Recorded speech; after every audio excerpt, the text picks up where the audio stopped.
All right, welcome to Talk That Talk Tuesday with your boy Black Men Unfiltered and Black Men Unfiltered Network. Man, it's so good to be here tonight, man. I see John the Baptist already in here once again. We're gonna address what you just said in a few minutes. You're trying to get us hot. You're trying to get the ball boiling already. But thank you guys for being here tonight. Listen, a few house rules, as usual. Hit the like button, hit the subscribe button.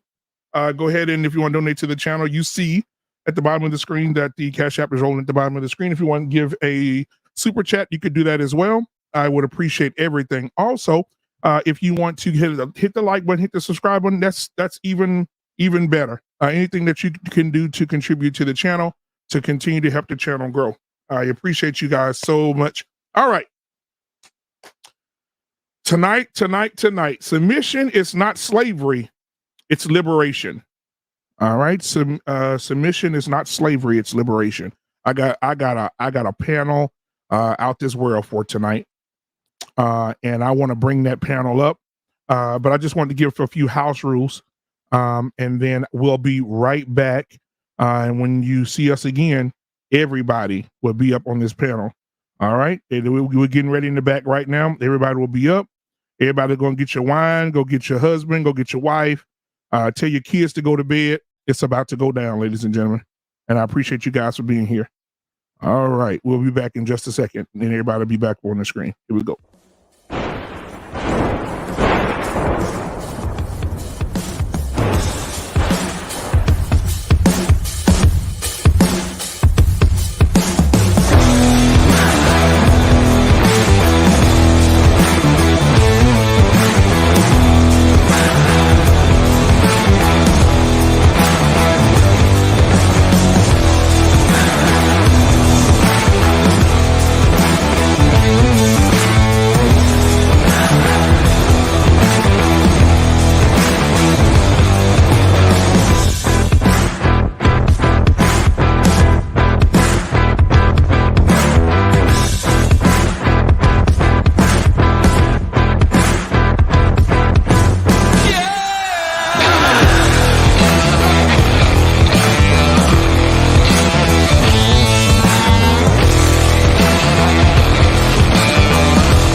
Ladies and gentlemen, as you can see, man, we got a panel for you tonight.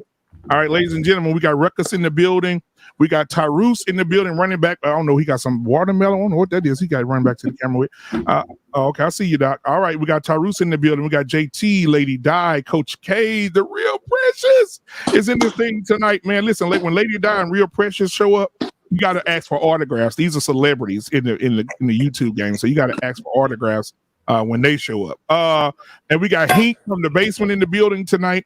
Coach K, what happened to Coach K? Okay, she'll be back in a second. But thank you guys so much for being here tonight, man. I appreciate you guys so much. And we got to have this conversation tonight, man. We got to have it. So I got to ask everybody who's doing, I got to check on you guys. So we'll start with the ladies first. Real Precious, how are you? How is life? How's work? Your mental health? How are you doing, sweetheart? Everything is good. Everything is good. I'm in sales, so it's always busy. But everything is well. We had a great show last night. Thank you so much for being on the panel. We did. I'm looking forward to the conversation. Absolutely. I'm looking forward to the conversation as well. Lady Di is in the building tonight. Lady Di, how are you tonight? How's the family? How's everybody? Good and busy. Y'all know I got 4 kids, so it's just busy up in here. All boys too. So, oh man, yeah. How many boys you got? 4. Oh man, bless you. The youngest one is 1, so it's just a lot going on. But we are maintaining. Absolutely. Well, thank you again, Lady Di, for being here tonight. I appreciate you for spending that, giving us this little block of time to be on the panel. So I appreciate you. You as well, Real Precious. So I got to get to my brothers here. Ruckus, I think this is your first time being here tonight, man. So hey, man, thank you for having me, man. Absolutely. How's the wife? How's the family, man? Talk to me. Oh man, reckless, man. The kids are always reckless.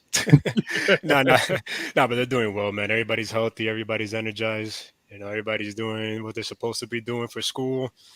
You know, everybody's good. So thank God for that. Absolutely, bro. And thank you for being here tonight too, man.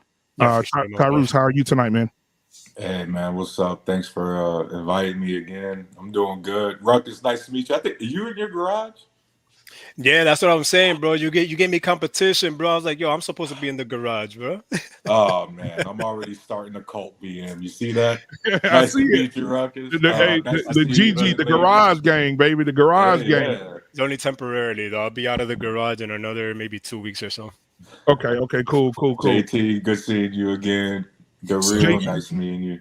JT, hey man, JT's in the building tonight. This is the face of. Let me put him on the big screen. This is the face of a man who. Let me put my preacher voice on for a second. This is the face of a man who is in love. His woman takes care of him. If you want to see what love looks like, look at this nigga here. This man right here. Look at him. Go on, JT. Talk to us. How are you doing, JT? I'm in love. Shit. I know that's right. There you go, baby. Give it to him. Talk to us, man. How you doing, man? How's the future wife and all that good stuff doing, man? How you talk to me? Hey man, we cooking on all 4 cylinders, bro. It's Tuesday. Shit. I'm enjoying myself. Hey, I like being on this panel. You know what I do. I look forward to Tuesdays, bro. Absolutely, man. Wait, I'm glad you're here, bro. And then last but not least at all, I seen a picture of Hink today with his grandbaby. It might have been his baby. You know, Hink I'm just playing. Hink, what's going on, man? It's good to see you, bro. And good to see you out with the grandbaby today, man. What's going on with you? No, it wasn't today. It was Sunday. But that was Sunday? Oh, okay.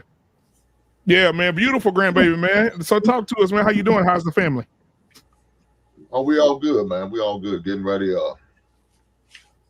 for college, man. So just trying to get these last minute things taken care of. Man, I know that's right.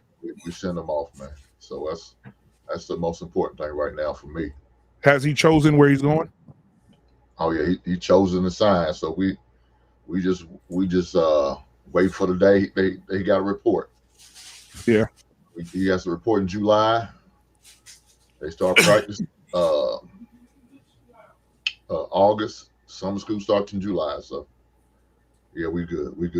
It's all good. All right, man. Well, I appreciate you, brother, for being here tonight. Before we get started, man, I just want to start out by saying the title of the show tonight, it's not to be controversial, but it may end up getting that way because some people feel differently than others, and that's what the conversation is about. However, I do want to see where you guys are with it as far as submission. I don't want to sit here and assume what you guys may think or know about submission. So I'll let you guys express what that is, and then I'll opine. We'll start with the ladies first. The real Precious. What is submission to you, and what does it look like? Submission. There's a echo. Is it just me? Now everybody mute because we got to figure that out. So everybody mute while everybody's talking. Go ahead. Submission to me means being a team player.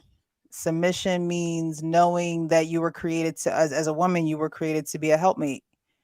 And so the woman helps the man. And the man considers the woman, but at the end of the day, you're a team. You're a team. And I see it as the man actually being the coach. He is the coach. You are the team. Right.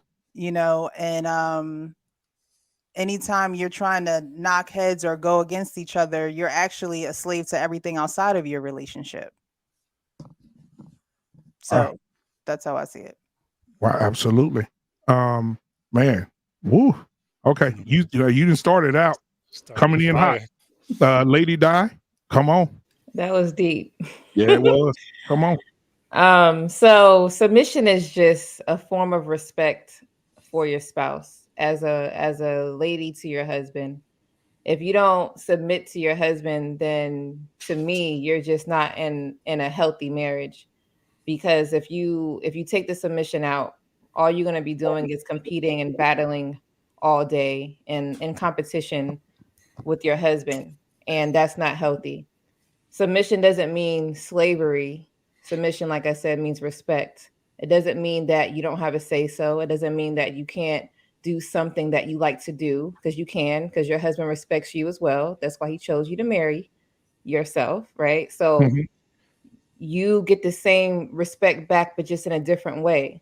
So as a man to a woman, to a woman to a man, the dynamic is beautiful, and it should be treated respectfully. So you respect your husband as such, and the husband respects you.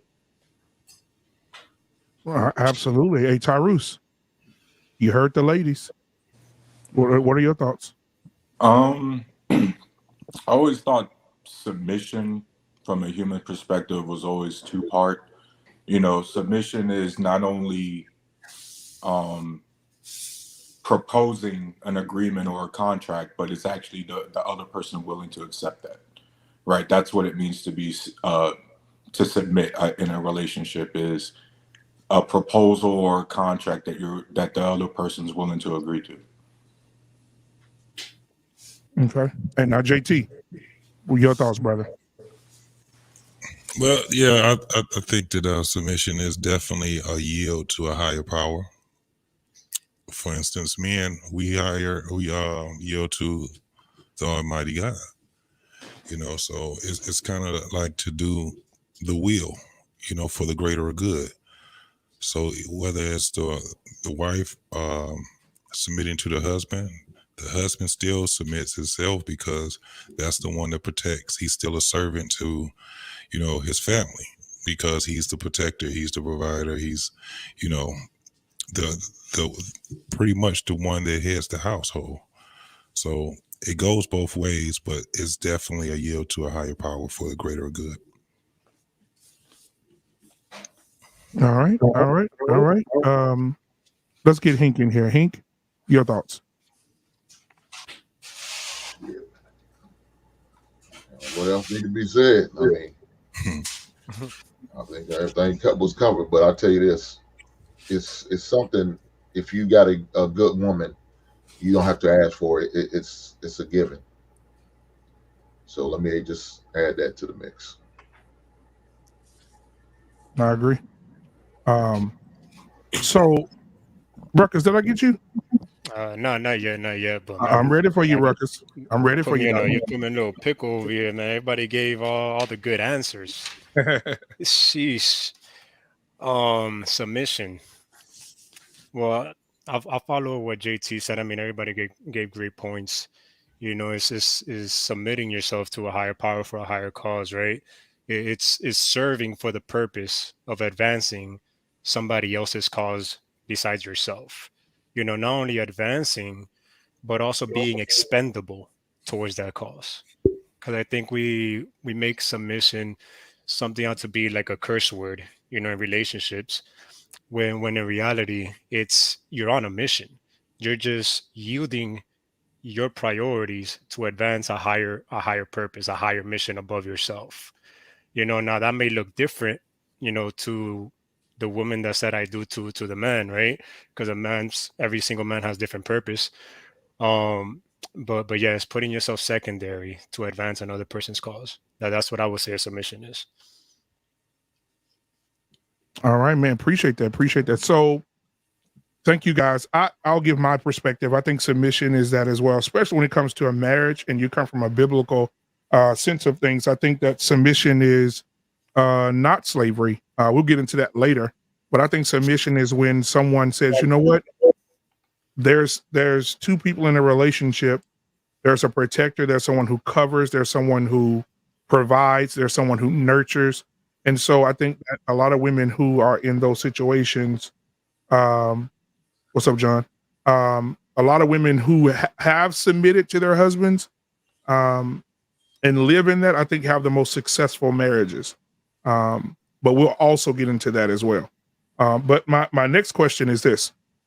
In today's time, they say that you should be looking more for partners than you are looking for a leader. Partnership is the most important thing, not a man being a leader over a woman. So I definitely want to start with Hink, because I know Hink gonna give us the book of the Bible of Hink right now.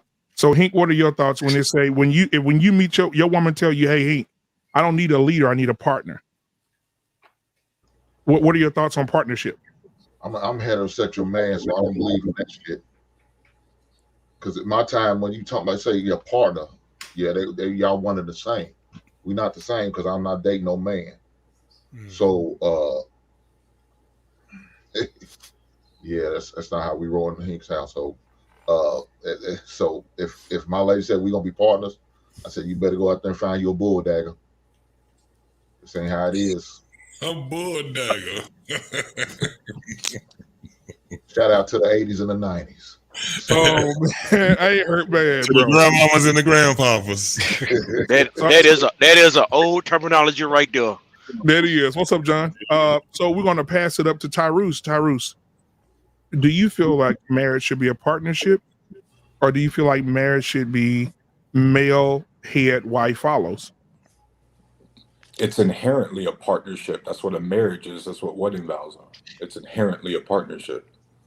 You cannot separate the two. It's not either or. I mean, it's pretty obvious here, guys. We're asking real obvious questions. No, it's not. If there's a hierarchy, there is no partnership. This is, bro. We starting now. We starting. Obvious question. If there's a hierarchy, there is no partnership. You need somebody to go along with the hierarchy, correct? You actually have to give somebody a reason to participate. And that's why we have a difference. Literally submissive. I submit a proposal, and you are submissive to that proposal. That's why the hierarchy exists. That's why she's submissive, because she believes there's a hierarchy. It's still a partnership. You have to do A in order for her to submit. Partnership means it's equal. It's not equal. What I do is not equal to what she does. Okay, so that means you got to give her something to submit to. No, you see, I think I agree with Hank on this, man. There's a hierarchy, right? Because let's not beat around the bush. It seems to me that society, like real talk, has an issue with there being a hierarchy in a relationship, in a marriage, right? I'm not talking about boyfriend and girlfriend type of thing. I'm talking about a marriage, right? You have, citizens submit to a government. There's a hierarchy. Children submit to the parents. That's a hierarchy. Employees submit to employer. That's a hierarchy. Women submits to the head, which is the man. That's a hierarchy.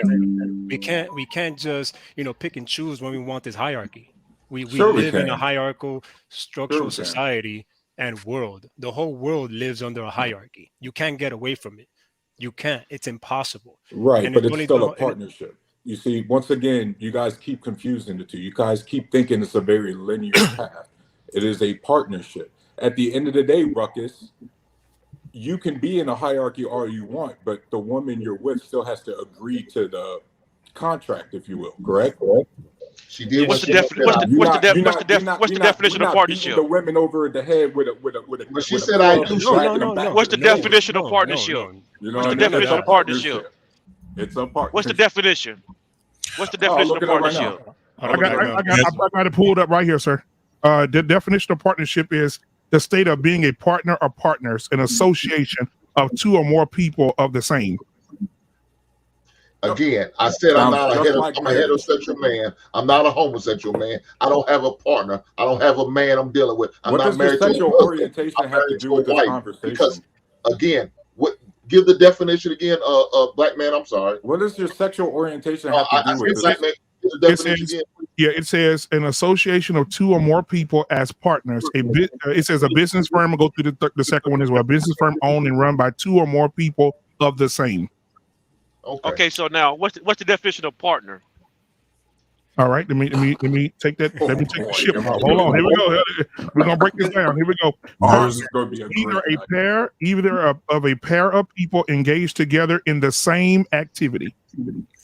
Okay, so therefore, marriage is not the same thing as partnership. Right. Bruh.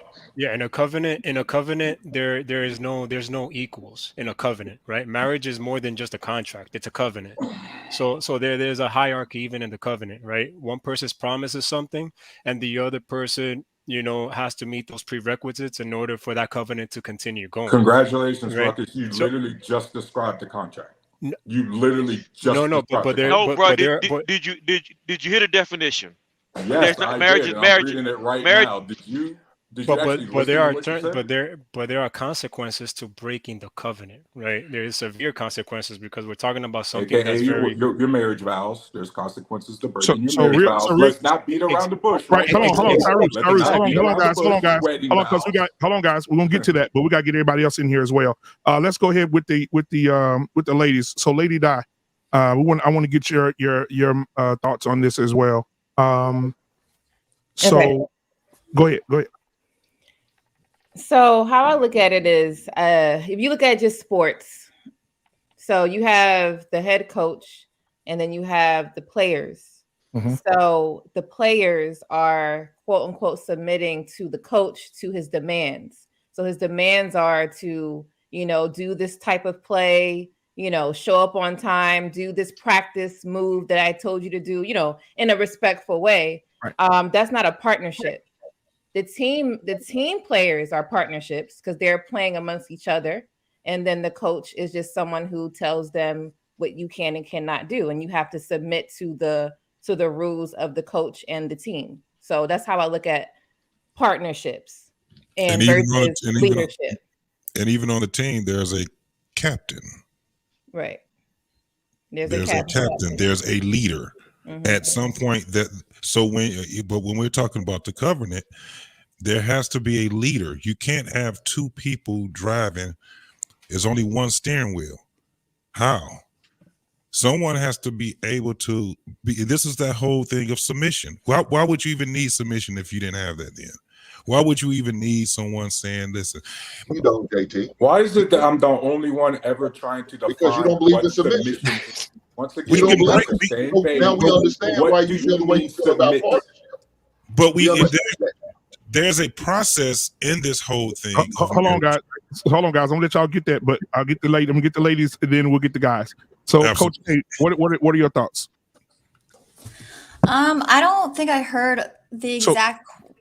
Yeah, thing. You go ahead. partnership, right? So most couples or women mostly say, "Hey, listen, I'm looking for a partner. I'm not looking for a leader." In today's time, what's more? I would just say to the ladies, what's more beneficial, or what is the right way that you think a woman should move from a woman's perspective? Or should a woman be looking for a partner, or should a woman be looking for a leader? A leader, absolutely. I already know Precious and Lady Di are going to blow this out of the park. Sorry, I'm like scatterbrained, trying to get all my tech together. But no, I do not play with that partnership word. This is a really good topic because I think a lot of people get it twisted, especially when it comes to submission. But no, I would much rather my husband, make the decisions. Now, of course, I'll give input, but it's not equal whatsoever. We're not equal by nature, So it's like we're both bringing valuable things to the table, very valuable, that make this household what it is. But they're different things, and they need to be considered differently as such. So that's what I'll say for now. Hey, Coach K and all the women, can y'all answer me this directly? When you say submissive, do you want me as a man to treat you like a child? Is that what you mean by submit? Hold on, Tyrus. Hold on. I'm gonna let you get Again, that off. y'all want to stay vague. I want to get down the rabbit hole. But- What but- does it mean to submit? Right, but you may get the answer you don't want from these women because these women finna bring it. These women are submissive women. That's the whole point of the debate, right? So we can go down Right. the rabbit hole. So He's a submissive man. Lady Di. So Lady Di, we're the real Precious. What are your thoughts? Should a woman be looking for a partner, or should she be looking for a leader? If a woman is looking for a partner, she's gonna be divorced. She's gonna be divorced. These are women Because talking.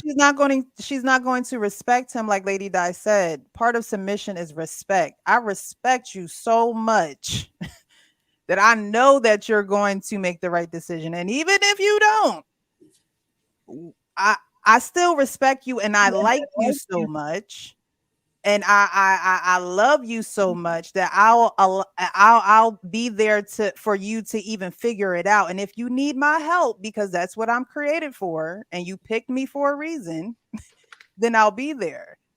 But as a leader, as someone who has dominion, you have to a woman should respect a man to walk in that in all his glory. in all of his glory. If you want a partner, you want to make decisions, life or death decisions. I don't want to make life or death decisions. Right. There you go. All right. So we Let me got know. her. Let me think let me know. Hold Let me know when I on, get my John. answer. Yeah, Okay, my yeah. bad. Hold My on. bad. Give me just a second. So I got all the ladies. That's all the ladies' perspectives. All right. Now I want to get to the fellas. John the Baptist, thank you for being here tonight. John the Baptist, what are your thoughts? Should a woman be looking for a partner as a male, as a man? Do you want to, I'm going to switch it up for the men. Do you want a partner, someone you can partner with, or do you want someone you can lead? Yeah. Good evening to the panel. I know I kind of came in late, so good evening. I want to recognize the panel. Good evening. Partnership. No, I'm not. I don't think women should look for a partnership. And as a man, I'm not looking for a partnership. When you look for a partnership, you're looking for someone to take the blame. When you're a leader, you take the blame when something goes wrong. Mhm. So therefore, and if we're being, so for example, if someone breaks into the house, we're not going to discuss who's going downstairs to handle this situation. I'm not looking for a partner to go downstairs with me. No, that's my situation. Go take care of that. When we have assigned duties to the house, I'm not looking to discuss to my wife whatever, say for example, if her assigned duty is to go cook the food. Well, I'm not looking to discuss who's gonna cook on Monday when we've already decided you're gonna cook on Monday. Your assigned duties are assigned by the person who is the leader. The leader determines which way we're going. I'm not looking for a partnership. If a woman looking for a partnership, she's looking for a 50-50 deal. And there's no situation where you deal with a man that should be in a 50-50 deal. Can I ask y'all where y'all live at, where people are constantly breaking into your homes every day? Because I don't live. Dude, Hold on, Tyrus. I got to it's- get Tyrus. I got to get everybody in first, Tyrus. I got to get everybody in first. Then I'll let you cook. JT, should you be looking? Well, I know you in love. Yeah, but that's the face of a submissive. that's a, wife right there. That's, come on, man. Yes. Come on now. She gonna bring him something to eat in a minute. I love when she brings him something to eat right in the middle of the show. Sorry, it's waiting on me. Yeah. It's So JT, are you? Should a man be looking for someone he can partner with or someone he can lead? No, if he's looking for a partner, I don't know which one of the ladies was saying it. He's gonna definitely get ran over and divorced. He's gonna get that special, and that's because he has to be. If he's telling this woman that he's the head and the leader, that means that he takes on all accountability. And if he's that guy that's built that way, she has to be able to follow his word. He can't get that from a woman.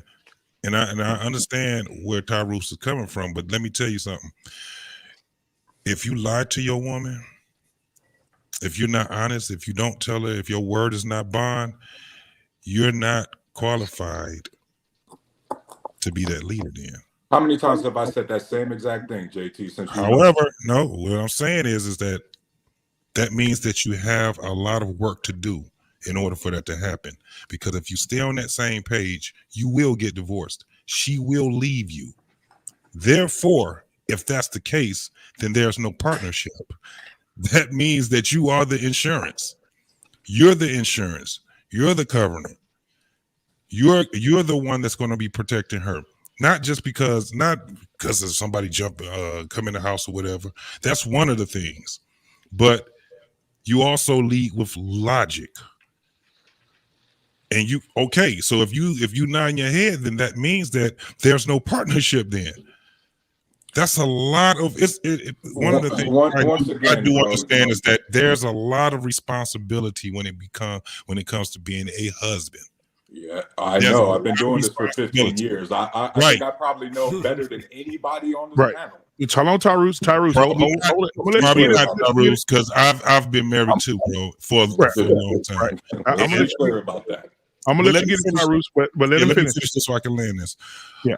So when we're talking about this whole thing of a partnership, it's never worked. It's never worked in any marriage. If you've ever looked at a marriage and you seen a partnership, it's destined for that marriage to end. It's because that man will not take on accountability and responsibility. He's looking to blame her also. Mhm. He's not a problem solver. He makes the problems, actually. At the end of the day, it's a big responsibility we have. If you had a partnership, it ain't as big as you being a husband. You are the leader. This is the reason why your name should mean something in your household. Your last name should mean something. It's not just a title. It's a bloodline. It's a unit. So to answer your question, you can't have a partnership for to have a successful marriage when it comes down to that. All right, now I want to get so I did Ruckus. Go ahead. Yeah, I think because when we have these type of discussions, right, it seems to be conflated between submissiveness, meaning that the woman no longer has her own individuality, right? Submission should be a natural response to loving leadership, not dictatorship, domineering, rude, abusive leadership, loving leadership. When a man leads in a loving way for the benefit of his wife, her natural response should be that of following his program, following his plan. That's what it is. When you're a leader, you assume what John the Baptist was saying. You assume the responsibilities and you are held accountable for how that relationship runs. If it's running like crap, that's on you. That's on the man. That's not on the woman. That's on you. That's the way that it should be because we're placing burdens on top of our women that shouldn't need to be there. She ain't a partner. A partner at times be looking out just for themselves. They don't who's going to assume the responsibility there? What, the wife? And in some situations, and then you're going to stress her out. And then what? Then the husband says, "No, well, that's not me. We're just a partner." No, no, no. I lead the ship. I go down with the ship. If something happens here in our marriage, it's on me because I failed to lead, because I need to be seeking the benefits and the fruits of my wife, making her flourish. As a leader, you make other people flourish around you. People come to you to follow what you want to say. They want to hear what you have to say. And when they follow your program, they flourish within that program because they're following you. They're submissive to you. But a partner, what does a partner have to look forward to? Hey, when I can cook, let me know. I also wanted to say too that men Ruckus had a great point with leading with love. Men lead with love. And leading doesn't always mean you're actively doing something that is productive per se for men. Leading means that you know how to move your woman in a certain way. Same way for the woman with the man, and that's how you're submitting to. You know how to move him in a way that no one else can move him, and vice versa. So that is a form of leadership, knowing how to move people. You don't always have to be building buildings and, out, working. It could be on a simple Saturday, knowing how to move the situation so that there are favorable outcomes. All right. So, yeah, go ahead, lady. You gonna cook? Go ahead, real quick. Well, I just wanted to ask Tyrus really quick. Do you own a business? No. Okay. So never mind. All right. So, Mandra, thank you for being here, man. Mandra, what are your thoughts? Should a man be looking for a partner, or should he be looking for someone he can lead? Someone he can lead, obviously. It's the guys are right. It's not a partnership. It's not a partner. It can't be a partnership if you have a hierarchy. You know what I'm saying? Two bulls can't rule in one pen. So, I mean, I even read scripture last week about that explained all of this. Every last bit of it. You know what I mean? So, no, it's not a partnership. The man has a position as head of the household, head of the relationship, head of the marriage. Where guys in these spaces get it confused is they think that means that you lord over them. You don't have any power. And I've shut that argument down with several times with an easy ass question. Just okay. At any given time, this woman can pack her stuff up and leave. So where's all this so-called power at? You know what I'm saying? And the women are right. The man is supposed to lead with love. But hold on. But Mandra, if I could correct that real quick, if she packs her stuff up and leave, the thing that the man should understand is that she was never a wife to begin with. That's not Because necessarily true. a woman, oh, that is necessary. That is 100% true. He might not have been a husband, black man. Hold on. Let me tell you why. If he picked her and he's being a leader and she say, you know what, I'm not putting up with this leadership, and she pack her bags up, he picked wrong. Fair enough. But the thing is, she might leave because either he wasn't leading or he wasn't a husband. I mean, what I'm saying is, hold on. What I put to bed is the idea that you lord over her like she's a subordinate. No, she's a wife. She's way more than that. She's more than subordinate. She's more than some subject in a kingdom. I've heard guys say that too. Like, no, that's not how this works. You know what I mean? So I wonder how many men before their wives leave for work tell their wives, when you go to work today, don't listen to that boss. I don't care what policies he changed. I don't care what rules he put in place. You do what the hell you want to do. And guess what she's gonna end up at? What if she end? It doesn't matter. What if she ended? What's she gonna end up at? Right back at your house with you, fired, because she's not following leadership. And the thing is, here's the thing though, Tarus. I gotta do this. Black man. Go ahead, Mandrell. Go ahead, finish Mandrell, so I can get everybody. I think I got everybody except Hink. I gotta get Hink in here. Ephesians 5:23. I put it up while y'all sitting here talking. For the husband is the head of the wife, as Christ is the head of the church, his body of which is the Savior. Okay. Then I thought you weren't a Christian, Mandrell. I'm not. I'm not a Christian either. I just don't go by that label. Mandrell, that doesn't mean anything. Okay, but you do believe in the word? Yeah. Okay. Oh shit, I didn't know. Okay, sorry, bye. I've said that a million times. I was like, this is I've said that a million times. Like, how is this possible? I'll tell you again. Hold on. It says, have confidence in your leaders to submit to their authority because they keep watch over you as those who must give an account. Meaning we are supposed to keep watch over you and this whole marriage because we are going to be held accountable. Yes, exactly. Success or the failure of this marriage. Then he goes on to say to the ladies, do this so that their work will be a joy, not a burden, for that would be of no benefit to you. So yes, submit to his authority and make his job as easy as you can make it. So he'll be glad to go out there and do these things for you. Mm-hmm. He'd be happy to. Mm-hmm. And I told guys, we're supposed to lead with love. And I read the biblical definition of what love is. And I tell guys, if you can't lead with love, you can't do this, then you shouldn't get married. Yep. But the thing is, I mean, and the thing is, this dating game out here is so crazy that guys who can love like that and want to love like that, we're afraid to. That's crazy, Mandrell, that you say that, because something tells me in the multiverse, if I was to get divorced today, is this Marvel over it 6 months later, I'd be married before any of y'all would. I mean, now can I finally go ahead and cook beer?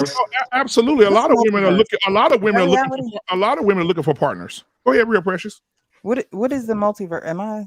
Yeah, like in an alternate universe where I wasn't. Oh yeah, you lost me. We live in reality, man. And I live in reality. Yo, sure, yeah. we're doing a Marvel, a play on a Marvel. Can I answer the question, BM? Yeah, go ahead. Because once again, I'm on a. Thank you for inviting me, but I'm talking to a lot of people who like to stay in the shallow end. And you know me, BM, I like swimming with the sharks. I like going in the deep end. So let me state my resume just in case everyone forgot. At 18 years old, I joined the Army. I got 2 deployments to Iraq, 27 months total. 5 years I was stationed in Germany. That shows a lot of leadership, right? Got married, had 2 kids in Germany. By the way, moved my family from Germany to Oklahoma, convinced my wife that was the right move to make. That's signs of leadership. Got out the military, transitioned back to Ohio, got this crib in my name, mortgage, everything, paid for my wife's school. So now she's an RN at University Hospital, balling out of control because I supported her individual dreams. That's leadership. That's a resume. That's sort of an outline that I gave these women when I date. Hey, this is the kind of shit I'm on. You want to be on the same wavelength? What are your individual goals? Oh shit, that's cool. That vibe, we vibe together. So now you know how I always view marriage the same way my parents did. It's a partnership. It's two people who want to share experience and life together. It's two individual people with two individual dreams of who they wanted to be. And the point of the marriage is for us to partner up to make each other great, because us being individually great makes the family even greater. There is no either or, it's both. It's all at once. There's no linear path here. So me supporting my wife and me supporting my wife's dream and her individuality is showing leadership. Because guess what happened when she got that degree and she walked across the stage? We got tighter. Guess what? You guys, none of you guys know what it's like. Do you know what it's like to come home and your wife bought you a pair of J's that didn't come out of your own bank account?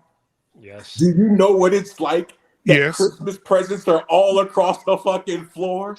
Yes. And that was her wife. That was her. But she's showing you love and everything. We hear what you're saying, but you're describing the very thing that JT, myself, No, man, everyone, no, what you're describing no, is the man, very thing that we're saying. You're describing exactly. You're describing the exact thing we're saying. No, Bruce, though, why are Tyrus, you? you muted, Oh, Tyrus. he's muted. Tyrus, Why are you you muted. comparing? You muted, Tyrus. There you go. BM, she wouldn't have been able to do that if she was just staying at the home cooking and cleaning and ironing Who clothes. said- But guess what, Tyrus? But guess what, Tyrus? It was your leadership that made her be fruitful like that, right? That's It was the your whole it was thing. it was Yes, it was the your leadership it was your and leadership partnership. that you brought her under your covering and you made all those things happen, right? Because Yes, if you did not go all to the those military, things, Ruckus. It's not exactly. one or the other. No, exactly. But that's not. But we're not saying that that's what leadership is. Right, What because if you weren't describe in is the leadership. picture, it would be with someone else.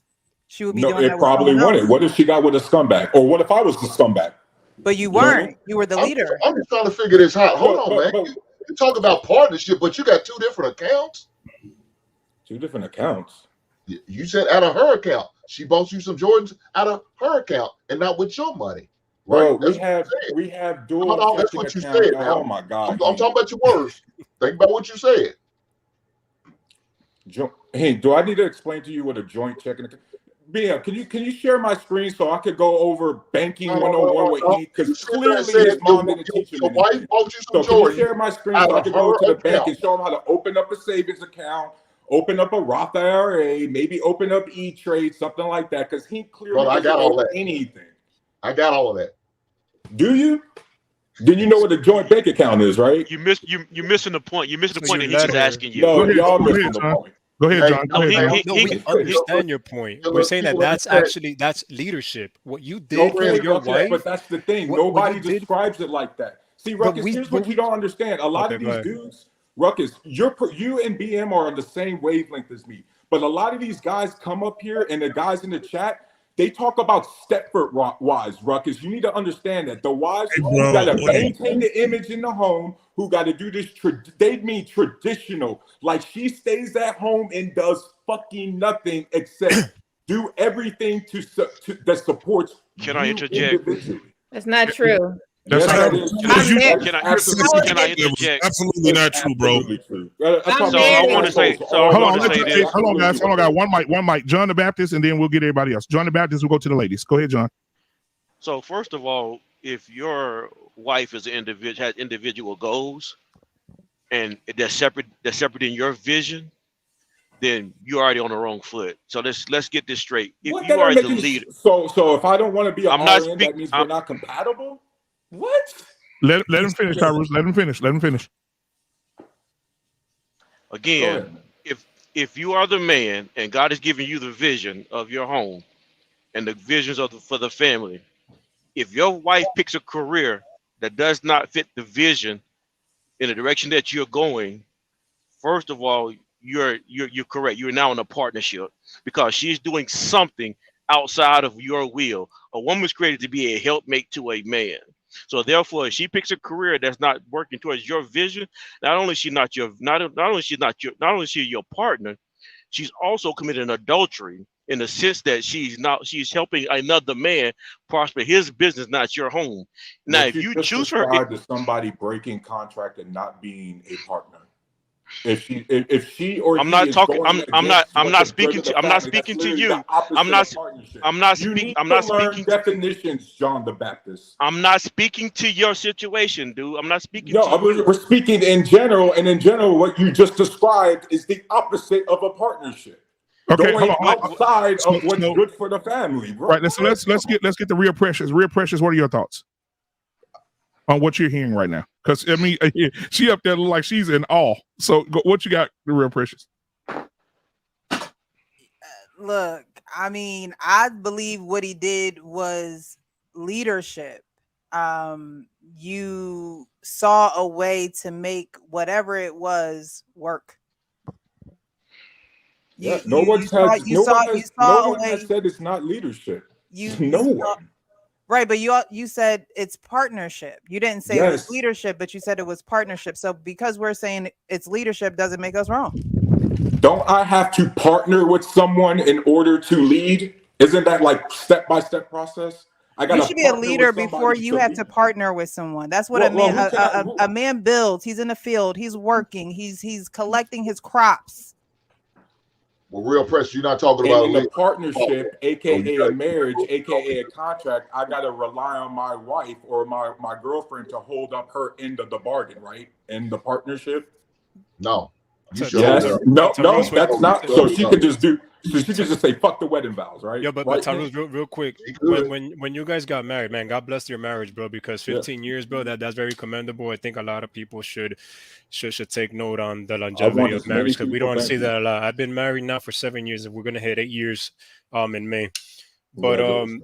but when a woman says I do, right? When she agrees that she wants to be with this man, right? Internally, she knows that she wants to be under his covering, under his protection. She sees you as he's my protector. He's my provider. It doesn't mean that she can't do things that she's passionate about, right? My wife is passionate about a lot of things, and I support her in a lot of her passions because I see a lot of her giftings and everything. But her passions and her giftings as well as a supplement to my mission as well. You get what I mean? So we're together, we're one. So when two people become married, they become one, right? They become one. They're under one mission. So it doesn't negate of, oh no, you have passions. Now forget your passions. No, I'm not saying that at all. Like I said, you need to make a leader makes other people flourish around Why you. are you guys arguing with me So and you're literally because you just because no agreeing with because me? you mentioned No, partnership, but Ruckus, when you the describe people who partnership, watch this panel, they mhm. want separate wives. So Ruckus, No, when I'm no, talking that's about not marriage, it. I'm not talking to you because you and BM, we do the same thing. We got, But but we got to get. the guys who are lonely, who the suicide rates are going up, who are more and more incels, those kind of dudes, those losers that we can save, they're the ones who keep asking for these freaking Stepford wives, for this false image of what a woman is, bro. Okay, so That's Terrence, who I'm talking to. real quick, guys. We're I see not what you're leaders. saying. I see what you're saying. I Yeah, see we're what gonna you're saying. we're gonna take a break real quick. I want to show you guys a video. Then I want to address these super chats because I can't have people giving and I'm not, showing them no love. But I want to show this video first, and then I'll do the super chat. When we get back, we'll talk about it. Because I shared this today on TikTok, and most of the men said this is all I've ever wanted, or some of the men said I need to set this as my alarm clock, or I've never been treated like this or asked this question. So I want to play this video real quick, and you guys tell me what you think after we do these super chats. Here we go. Excuse me. Let me in here. Excuse me. Baby, I have a question for you. Is there anything I can do for you today to make your day easier?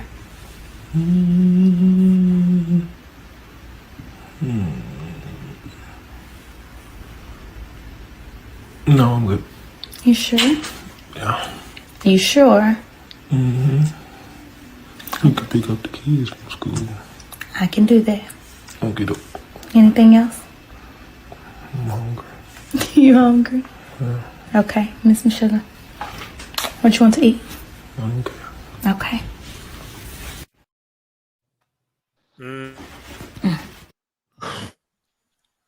That was beautiful to see, bro. Wasn't it? We don't see enough of that. Very simple. Real Precious. That's what a lot of the ladies were saying in the comments. She said, one woman in the comments said, How would the world look if women made it this simple to be married to their husbands or to be with their husbands? If it was this simple.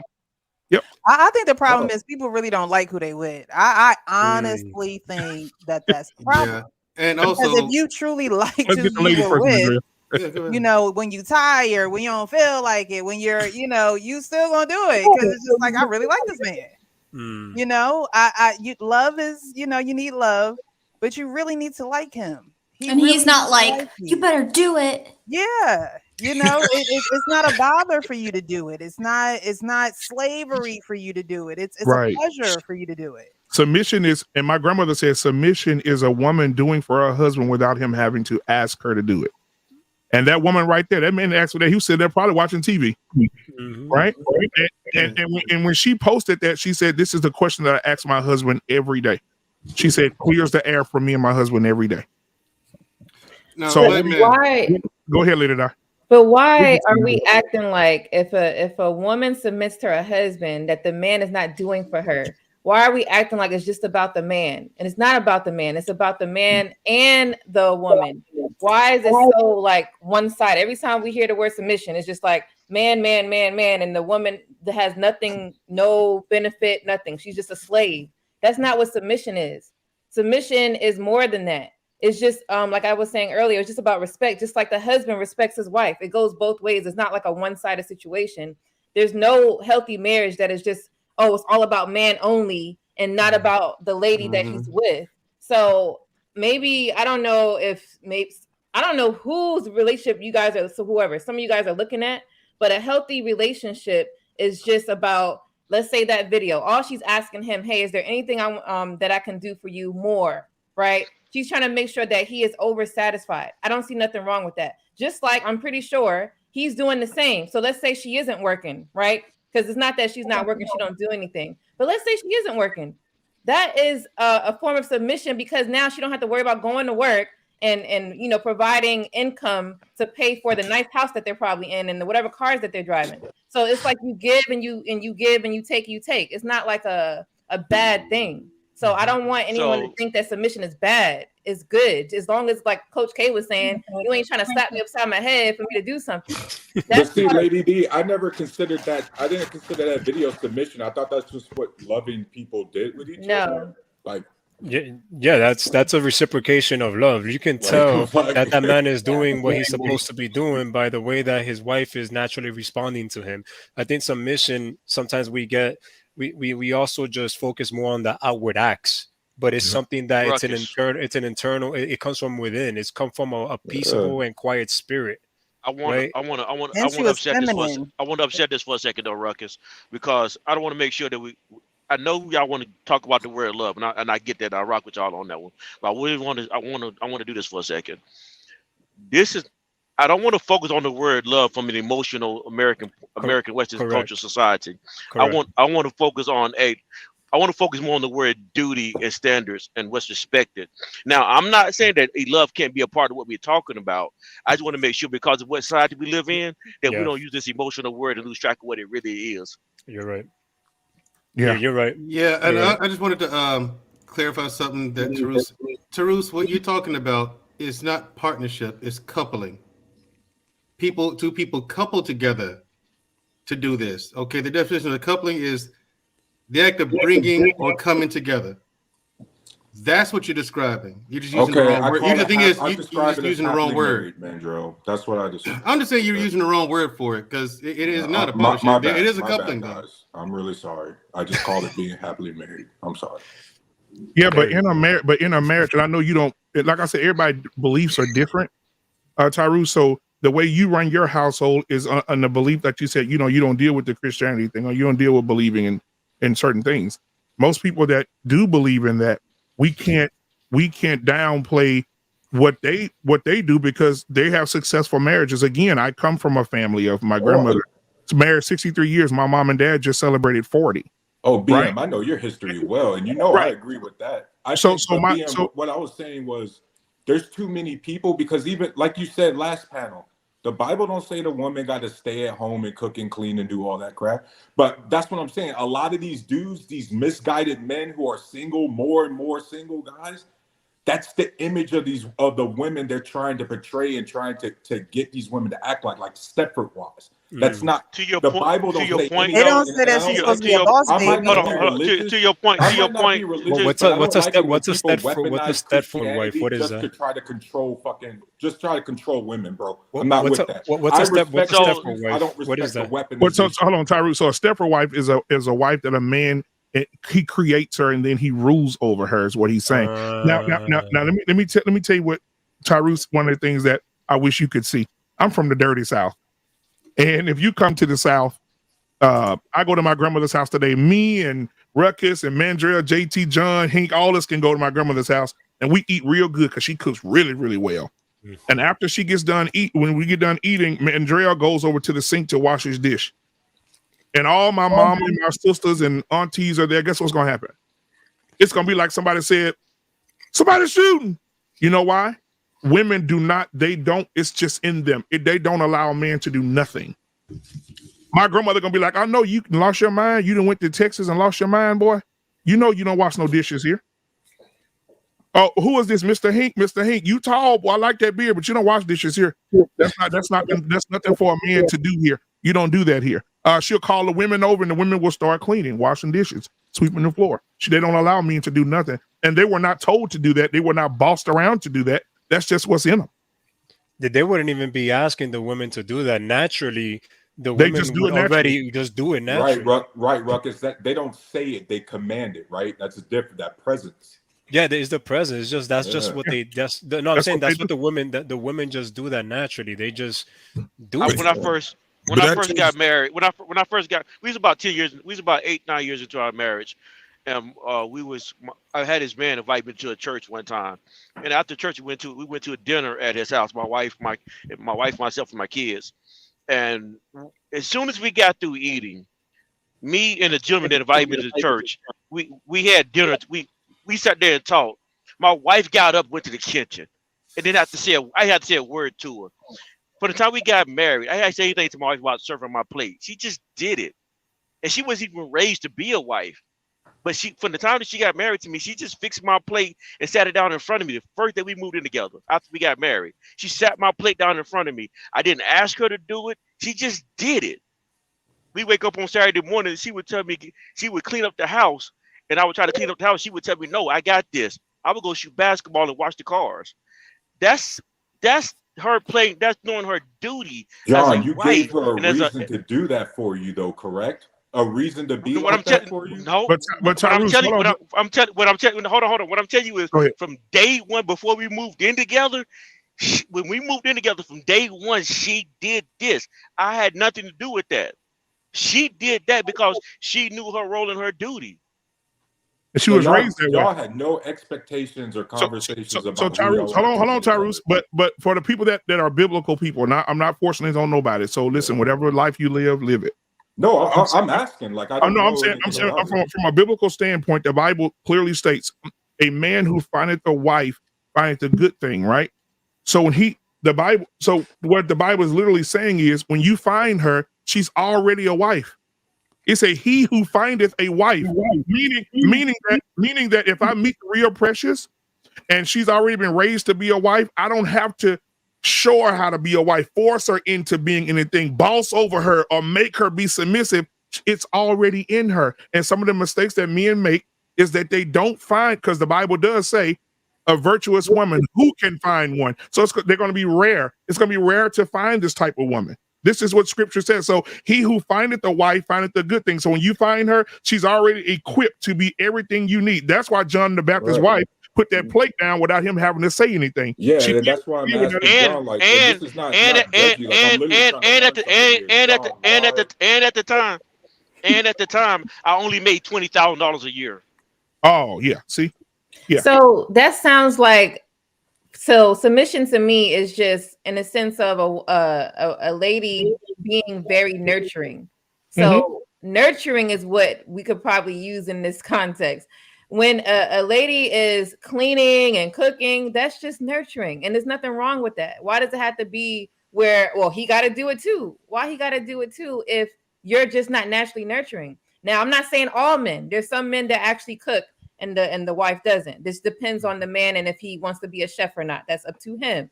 But in most case scenarios, guys are just not cooking. Guys are just not cleaning. Not that they're dirty. It's just that the lady cleans better or she wants it done a certain way. There's many times where a man would step in and be like, yeah, I'm going to fold these clothes. And they put it in a drawer all jacked up. And I'm like, no, I'll do it. You know, so it's not like it's a bad thing. It's just you do what you're good at. I do what I'm good at. And you collectively, you know, agree in your own house. I think every household is different. Yeah, that's fine. But again, you'd already have that understanding, or by living together, like John was describing, you naturally start having that understanding of who's naturally good or bad. But you don't fit a square peg into a round hole, right? Like if we're going to go back to this football analogy, what do the best coaches do? They fit the scheme to the players, not the players to the scheme, correct? You know what I mean? And so it's like, when BM goes through his family legacy, that's why I love BM so much, because every single time he describes his grandparents all the way to the end, to the point where they're taking care of each other, despite the fact that BM, correct or not, both of them are starting to decline. Yeah, my grandfather passed away. But they do that because they love each other, right? And I'm not even a Christian, but doesn't even the Bible say you gotta love your spouse? The Bible, no. Hold on. That's half right. That's half right. The Bible says, "Wives, respect your husbands. Right, husbands, love your wives." What it does not say is treat your women like they're maids, and that's what lady I need to be. That's why nobody's saying that. Tyrone, you the cleaning and everything. They want women to be like maids. No, but like I think, but what Tarus, what Tarus is explaining, I think I understand what Tarus is saying, because I think a lot of the times especially in the YouTube space, right? I think most men can come across that they want this type of woman that is literally going to say I do to every order that they give them, even if it's detrimental to their cause. And that's the way that it can come across at times, because not in the whole manosphere space, there's not a lot of conversation of what it looks like for a man to actually love his wife in the way Christ loved the church. Right? There's not a lot of conversations about that, and how to actually make your wife flourish and everything, because the fruit that you bear is not for yourself, it's for the benefit of another person. The tree doesn't bear fruit for itself, it bears fruit to the nourishment and to benefit another person that's eating that fruit, right? So that's what's being lost in this conversation. I think Tarus is aiming at that type of crowd. He's not aiming at us specifically, because I think he agrees with what we're saying about, you know, loving leadership, right? Not in the romanticized way of the Roman Greek culture or whatnot, but he's attacking the root of the problem of what tends to happen in the manosphere a lot. And I think that's why a lot of people are afraid of marriage, and there's a lot of risks in marriage, because what woman is going to want to go ahead and get married to a man thinking that, oh man, damn, you know, I'm just a doormat? You get what I mean? I guess I have to do everything that he says, even if he beats me up at the end of the night. No, we're not saying that, but Tarus is talking specifically to that crowd. So that's one of the reasons why. BM, you know why I talk like that, because I told you before, these conversations about marriage, you guys make this sound so unfun. It's not. Like, it's I'm not having fun in my marriage. I love my marriage. I love this crap. But this is not Disney World, bro. It's again. Marriage is not about fun. Marriage is not about fun. Yeah, give me 1 second, JT. 1 second. Conscious TV. We may not agree on everything, but I agree with this, what you put in here tonight. This is scripture. It says here, he says Bible. Now as the church submits to Christ, so also wives should submit to their husbands in everything. In the same way, husbands ought to love their wives as their own bodies.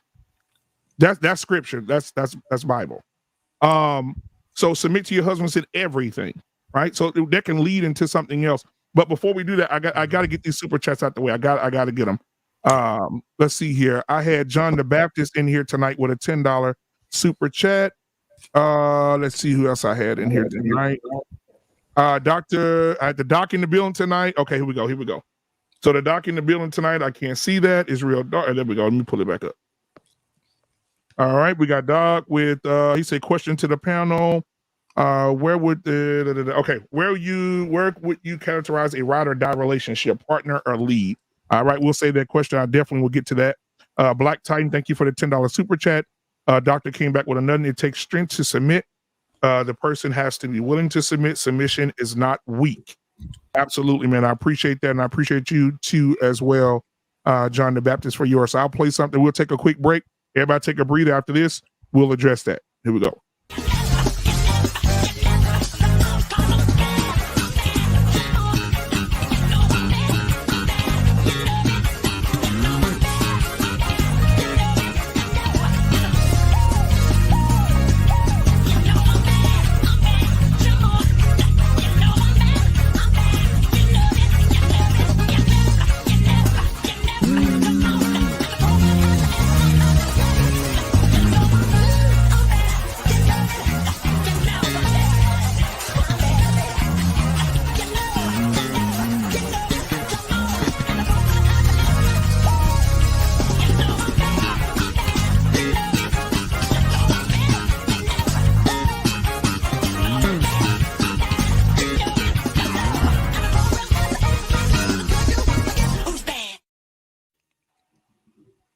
That's dope. All That's right, dope. man. Appreciate it. All right, man. So thank you guys for those super chats. I appreciate it. And thank you everybody for being here tonight. Please hit the like button, subscribe button. Y'all know that helps with the channel as well. And let's keep it going, man. Let's keep it going. So let's get back to the conversation. It's been good so far. I appreciate it. I want to get the ladies in here more because, man, these fellas, they get hot. Boy, they get to going. JT was next, and then we'll get to the ladies. So JT, what was your perspective? And then we'll move to the ladies. My next question. So the points that Tyrus he brings up, they're never being discussed on this panel. At the beginning, most of the men, we all agreed what marriage actually is, what submission actually was. And one of the things that we said that it was about duty. It was about being able, when we said submission, it's about being able to yield to the higher power for a higher cause, right? And that's where you have to actually look at it, where for one, there's no ego in this. For two, it has very little to do with you. It has everything to do with fortifying and building a family. So when we start talking about these things, these talking points on where in the manosphere or red pill or whatever it is, a lot of this comes from these guys not being fortified in a culture of marriage. They've been in a culture of divorce, a culture of, women versus men.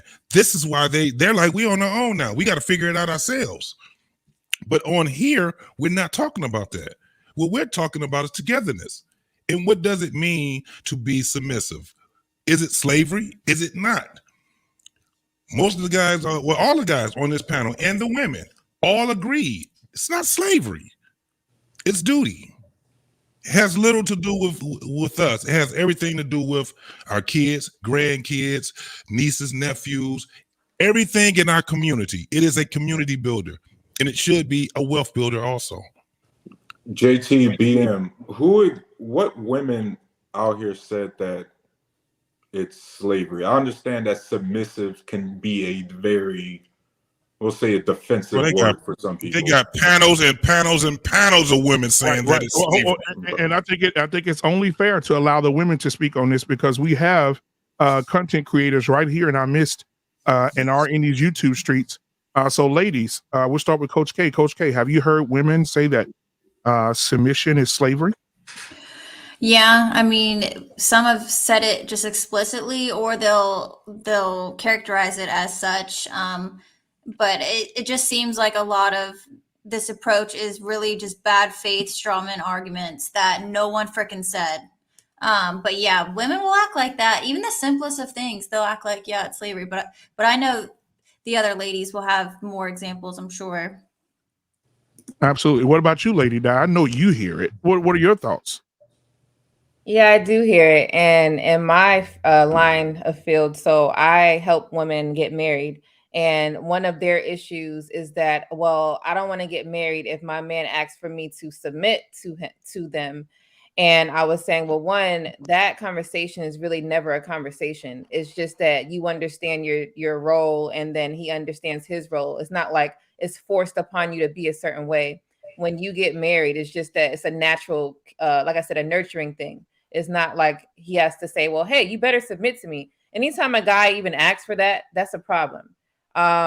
and one I see is because he chose someone that just wasn't even in that mental space to, let's say, be nurturing, or he's being very forceful. So I would look at that as kind of like a red flag.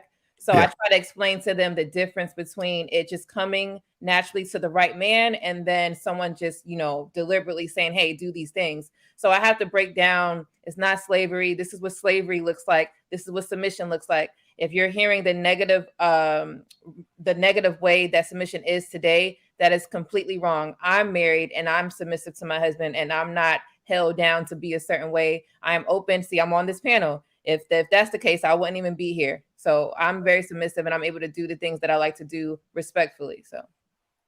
Okay. What about you, Real Precious? I'm not quite sure if I've heard it be called slavery. However, a lot of women do find the word submissive as a offensive word. They like almost like a curse word. And I think that a lot of women may think that if they submit, that they lose their freedom. They lose their freedom as a woman. And I think if you know your purpose, that's, marriage is a family construct. It's being, duty driven, like what was said on the panel.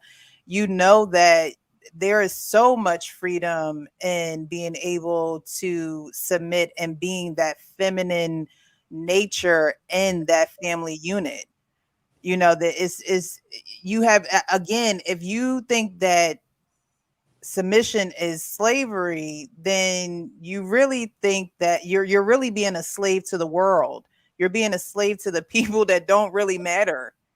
They don't matter.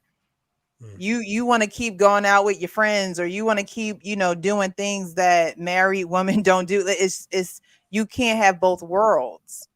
And I don't think submission is a bad thing. Submission is you're under that mission.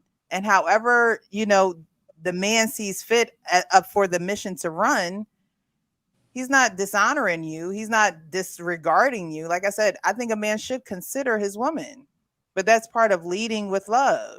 It doesn't mean that you're going to make the decisions. Doesn't mean that you're necessarily going to have the final say, but he does consider what you say because he loves you. That's part of his duty as a man. And you respect his decision, whether it's his way or he decides to take your help. But I think a lot of women think that there's going to be you're going to lose your freedom when you really should be free in your family. That's a good point. Yeah, that is a good point. And I think that, again, to not make this conversation like all the rest of the panels, I think that we just need to come to a conclusion of what it is.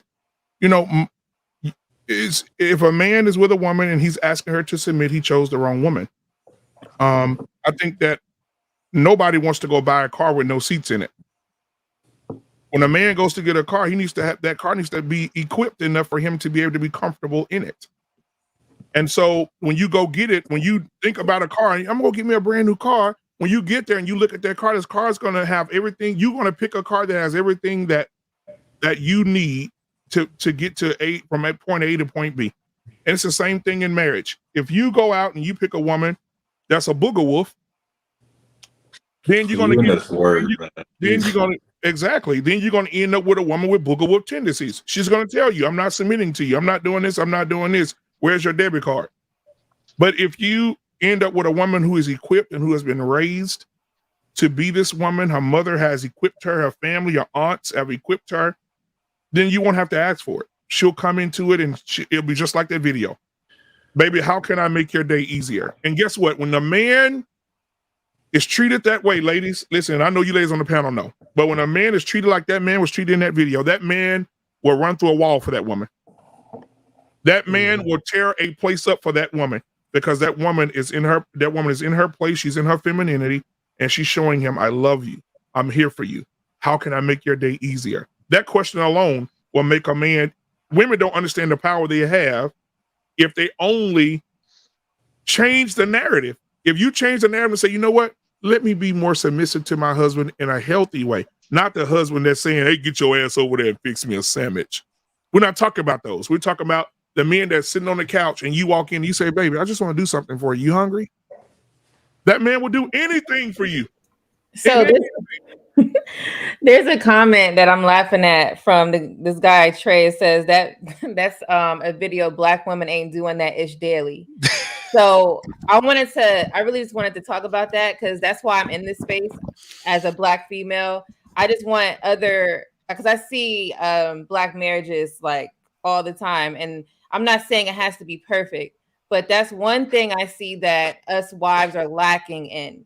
We want everything from this man, but we can never do for this person.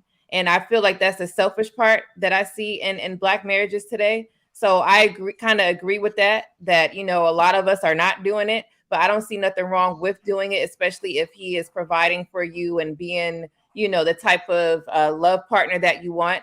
It's just a reciprocal action. And I don't see anything wrong with doing anything like that video you mentioned that you showed earlier. Lady, I got a direct response to you for that.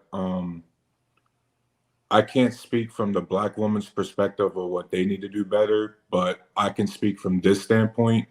I do believe that men or masculine people and men are naturally born leaders, and we just lead and some people just follow. However, with Black women specifically, especially, you know, growing up in Cleveland, Ohio, and being a military brat, for Black women to be submissive, there needs to be more Black men giving them the reason to. Right now, there's a lot of Black women. When you look at them compared to the rest of American women, they're getting degrees like American women. They're getting the bag. They got good credit scores. By the way, look at the birth rates. This is why I always bring up when we're always talking about baby mamas, because when you look at the Black women birth rate, just like American women, it's going down with the education. So Black women are having less children and are keeping their legs closed and aren't picking the wrong guys.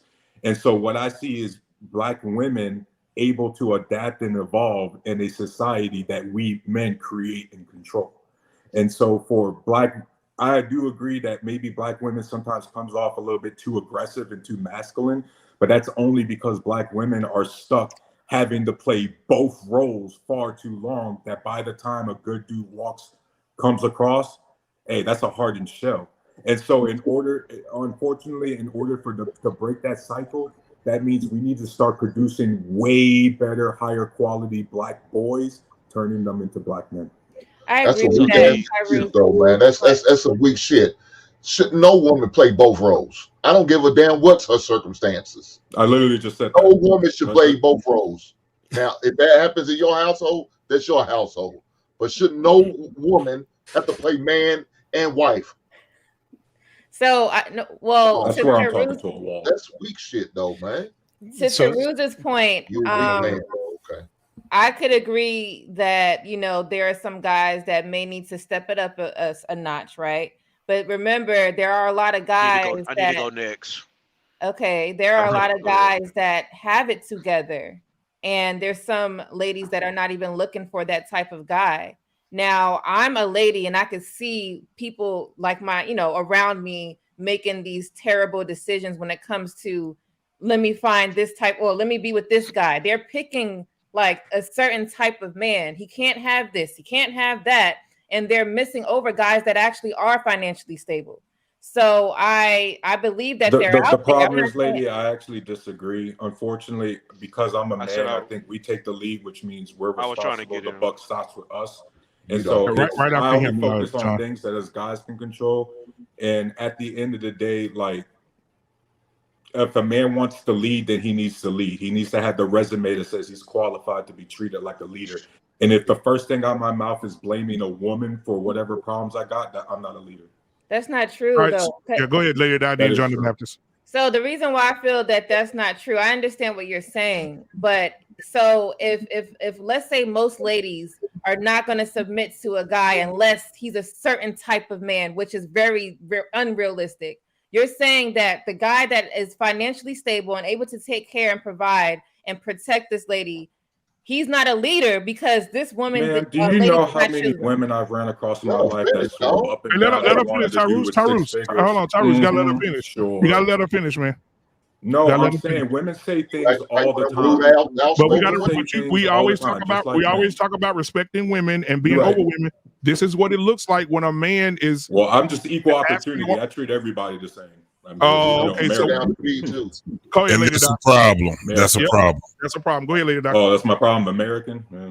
So Okay. I was saying that if there is a guy that is very suitable to be a husband, I'm talking about as a leader, he has everything, you know, that is going to be substantial for a marriage. They're not going to be out on the street and all these unnecessary things. He is a man just like you. Let's say he's like you, right? He just is not married. So he's not a leader because this specific lady or ladies did not choose him. When sometimes they're not chosen because how they look, how tall they are. They're too corny. Oh my gosh, he's so boring. I've seen many women divorce guys because they were boring, but they were very well taken care of. He never cheated on them. So these type of guys that we're talking about, they're not leaders because they're not chosen. I wouldn't say that. They're still leaders. Yeah, It's see, just remember. I just don't agree with your Can I get in premise now? because there's 8 billion people on this planet. Most is everyday people dating everyday people. Beauty is relative. It's mostly average people dating average people. Do you see the skin tone? This is average when you look at it to the rest of the demographics on this planet. I have an average skin tone. By the way, women say a lot of things. Just like guys say they want a woman with a big waist, whatever the fucking set, whatever the newest song says. And guess what they end up walking around with outside? Women say they want this, this, and this. And yet they end up getting pregnant by who? Ain't shit dudes. Something balances out, right? We can't be talking about the extremes when most of society exists within the spectrum. You guys are stuck on these extremes. All right, go ahead, John the Baptist.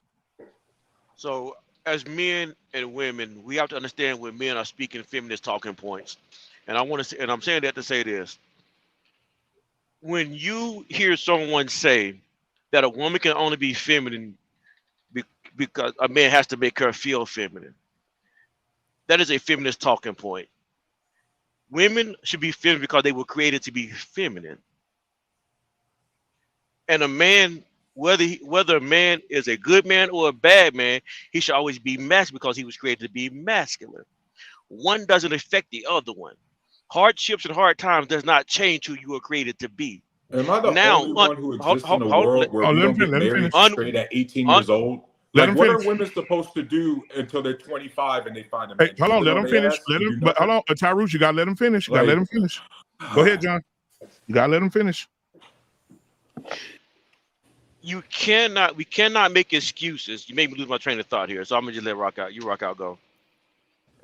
Thank you for letting me rock out because you wasn't saying anything. I'm sorry, I don't understand what women are supposed to do until that man comes. Just like a woman. They go to high school and then what? Is the man just supposed to just exist, or does she go to college? Does she do all of these different things? What is she supposed to do until that man comes across her life? Please tell me, because again, y'all staying in the shallow end. Nobody wants to come into the deep end with the sharks with me. What is the women supposed to do until that man comes along? Okay, so I'm asking you. Okay, I'm answering the question. What a woman does is she stays at home. She stays at home with her parents until she's married. She stays up under covering. Oh boy! It depends on what the woman's goal is at the end, right? What is your end result? Your end goal. What is your end result? What does this woman want as her end result? Does she want a husband? Does she want to be for the streets? Straight out of high school, does she want to be? Gotta get hit. No, but hear what I'm saying, because a woman that is raised properly, right? Let's talk about the anomaly here. A woman that is raised properly, 2-parent household, has a father figure, has a great mother and everything. They're gonna teach her the values of what it is to be a woman. Right? What do men value in a woman? So what would she do? She would listen to the counsel of her father. She would listen to the counsel of her mother.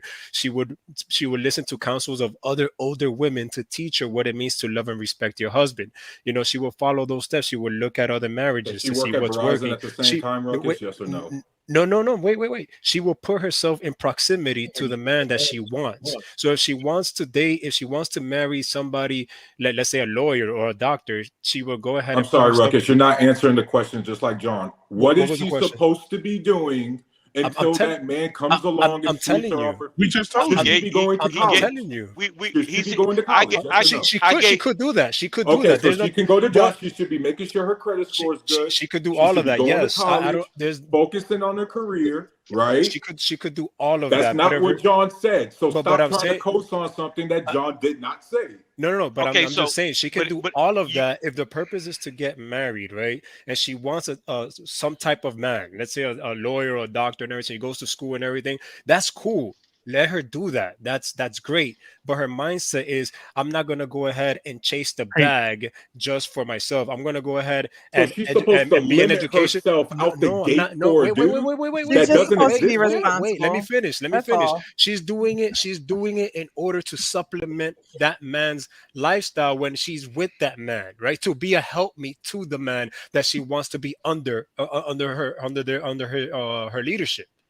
Right, I mean, under his leadership, she's doing that for a purpose. What is the end result? That's the question that I ask the women. What is your end result looking right, like? Ruckus. What And do I'm you going to want? add to that before the women respond. Ladies, I want to add to what he said. So hold on to what he just said. Also, do you think it's appropriate for a parents to, if the daughter wants to go to college, is it appropriate for a father to continue to be the model for his daughter, the mother to continue to be the model for her daughter, and live with their parents until that day comes where she's married or she's seriously dating? I'm an advocate for my daughter living under a household until a man comes in, Right. and I go ahead and pass the torch to this man to lead my daughter. I'm an advocate for that. I'm a Absolutely. heavy advocate for that. You get what I Absolutely. mean? But at the same time, I'm not gonna go ahead and discourage her. No, you can't go to school because you just have to sit down and just wait for a man. No, go to school, but guess what? Your so my education daughter, is gonna be to help out your husband. Everything is I gonna have be a to help out. It's gonna help you out. It's gonna make you grow as a person as well. But the mission is not for you to be independent from your husband. It's gonna be to be interdependent with your husband. It's gonna be to submit under your husband's leadership, right? Because it goes both ways. And you know what, man? One of the things I love, they have this thing at my church where they do the renewing of the vows every year around, I want to say around Christmas, right before Christmas. And you should see throughout the year, the couples are at church, but you should see the women who, when we have when they feed people after church, and like, you should just see the women in action. They're smiling and they're rubbing their husband's the back, and they're stroking his back, and it's just so much. You be like, damn, boy, this submissive university. Like, these women, baby, you want something to eat, you want something else to drink, do you want this, do you want that? The husband's just like this. That's my wife. Yo, black man. Right? Yo, real talk. Look, before I jumped on this live, right, with y'all, I asked my wife because I really wanted to get her feedback, right? I was like, before I start talking about, submission and all this and the whole nine right on YouTube, I wanted to ask my wife, why do you submit to me? Right? Because I think I never asked her that question. I wanted to see why, because us men, we think we know it all. We think that we're in our woman's brain, and we're really not, because they might be thinking a lot of stuff that we might not even know. We know what I mean? So I wanted to pick her brain, like, why do you submit to me? And she was like, you never asked me that question. And then she thought about it, and she's like, because you love God, and your mission and your purpose is far beyond you. And you give up everything. You sacrifice everything for the betterment of your family. And because of that, I love you so much that I am willing to go to the deep ends with you. It doesn't matter if you say tomorrow I'll go under a bridge, we're going with you. Right? Because of that, because she understands that my purpose and my mission, she saw that mission that I have of loving God and wanting my mission to be God's glory and Christ's advancement of his kingdom. And she And wanted to be part of that every day and prove her right, correct? What happened? You have to wake up every single day and prove her correct, right? What do you mean prove her correct? He does. You have to wake up every single day and prove her right that I am the guy leading this household. I am the man you fell in love with. I don't have to prove anything. No. Yeah, I do. I wake up every day. Every day I wake up, bro, it's a chance to renew myself. It's a chance to do better. No. My marriage isn't going to end until I'm like 80 something. You get what I mean? It's a lifelong process. Listen, when you have, all right. So I truly believe that men, especially leaders, have what do you say, an aura about them, right? Where you can sense the presence when that man is in the room. They sense that, he's a man. He's about his stuff. You know what I mean? By the way that you interact with other men, by the way that you interact with people, they know that you're about something. They might not know what it is, but they know that there's something different that they can sense about you. Right. I Right. don't have But to if you prove anything. stop doing what she fell in love with, that's my whole point, Ruckus. You have to, the thing she fell in love with you, you're doing that 8 years later, correct? Yeah, for sure. But it's not. So what happens if you stopped, if you did a 180, Ruckus, you got married and then 6 years down the line, but Tyrese, she's still gonna submit. Right, she's still gonna submit. Right, but you know why? She's still gonna submit. That's a con, right? You sold a dream, and you no, Tyrese, sold a dream. Hold on, Tyrese. Let me say this real quick, bro. That's not what it is. If you with a woman, and all of a sudden, because everybody goes through evolution in their marriages, so if you with a woman and things start to change in your marriage, that woman's going. Let me give you a perfect example. Every Monday, I'm on with Security Boss. Shout out to Security Boss. I know she watching. So every Monday, Security Boss, I've had private conversations with her on the phone behind the scenes, and I've had conversations with her on lives. And she said this over and over again. She said, me and my husband got married. My husband made a lot of money. We went through a financial hardship where my husband didn't make any money. She said, I chose a career where I went out and started selling real estate, and I was making 6 figures. My husband was not making anything. She said, I brought that money home, right? Because her husband had a vision for their marriage, but the vision crashed. She brought that money home to her husband and say, hey, King, this is the money. Delegate it the way you want. That man took that money and delegated it the way he wants. Now, over the years, he's gotten himself back up over the years, and now he owns his own huge business, and he just bought this woman a Maserati for her birthday. Now, why y'all busy? Y'all busy. You're boosting my argument while arguing. But you not let me finish. You got to let me finish. My what I'm saying is, what if she had the mindset of most of these women? Well, you told me that me you gonna have women, this is where I gotta stop. Most of these women don't have that mindset. This is why, Ruckus, and you're gonna find out that I hold men to a way higher standard because I consider you see, BM, most women don't think like that, BM. Most women don't think like that. Most women are fine with a guy who's not a finished product. You know why that happened? Because that woman believed in her man. You just said the man, but you just said the man. You just said, hold on, Tyrese. You just said the man sold the woman a dream. If the dream fails. No, if he just crashed and burned because the plan didn't work, that wasn't selling a dream. Shit just happens. What I'm describing is the guy who acts like, oh, I like going out. I like doing all these different experiences. And then you get married 3-4 years. All you do is just sit in the house all fucking day. That's a con. Yeah. I'm not talking about what you just what you just described as normal. She believes in her man, believes in his vision. Why do you always focus your argument on the worst type of man it is rather than the average man? Because the average man is just like that. We take steps forward and take so you actually think the average man is a bum? No, the average man is the average man, just like the average woman is the average woman, bro. What Tyrese, I got you. Wait, but I thought you had equal opportunity, Tyrese. Most women know they're not going to end up with a dude who makes 6 figures. I'm gonna say something very practical. Tyrese, hold on. We gotta get it like that Cleveland jersey you got on. But I thought you was equal opportunity, Tyrese. Hey, you can use this piece to floss your fucking gap. Yo, Tyrese, check this out, man. Check this out, right? Average man, right? He's about his business. He works a regular job. He's hardworking. He provides for his family. The whole nine. This man is exhausted. All of a sudden, you up next, information man. He starts procrastinating on a lot of things. He's just tired. He's not about his business anymore, and the whole nine. And it seems that he's just out of gas, right? And his woman can sense that. You know, she can sense that this man is not about his business and what he was doing. You know what that woman should do instead of criticizing him, instead of just saying, "Oh, what happened to that?" No. This is where her wisdom comes into place. This is where the value of a woman, her nurturing spirit, comes into place. She's gonna go ahead and talk to her girlfriends that are married, right? Because supposedly this man has male friends that are gonna hold him accountable to being the man that he needs to be for his family. So the woman is going to reach out to her friend, reach out to people that she can trust, not everybody, people that she can trust, where another man can sit right by her husband and she can lead him. Hey, baby, you know what? You seem really tired. You seem really exhausted. You should go out with the boys tonight. You know what I mean? Go out with the boys. Don't worry about the kids. They're gonna be, whatever. And don't worry. Just come back. Just come back home safely. I love you.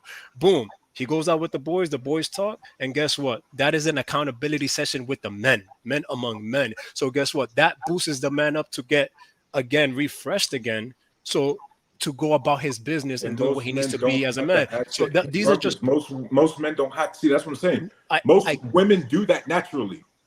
No, most women nag. Men, the quality of men, the quantity of men. This is what I mean. This is what I mean. That feel good shit. This is what I mean when you listen to. It's in our this is a perfect example of a man using. Hold on, Tyrus. We got good information man here. Information man, tell the truth. I don't see why there's such a back and forth tonight. The shit is very simple. I find that most men who complain about women not submitting to them, the men who complain are the men who have picked the wrong women. Exactly. Guys who have women that submit to them, they're not complaining on YouTube and they're not whining like I hear a lot of people whine on YouTube. And another thing I wanted to bring up too that I think was missing in tonight's discussion is that marriage is what you damn well make it. Marriage is what you make it. This is the thing about it. We live in a society where we have to go to school to drive a car. We got to get a license.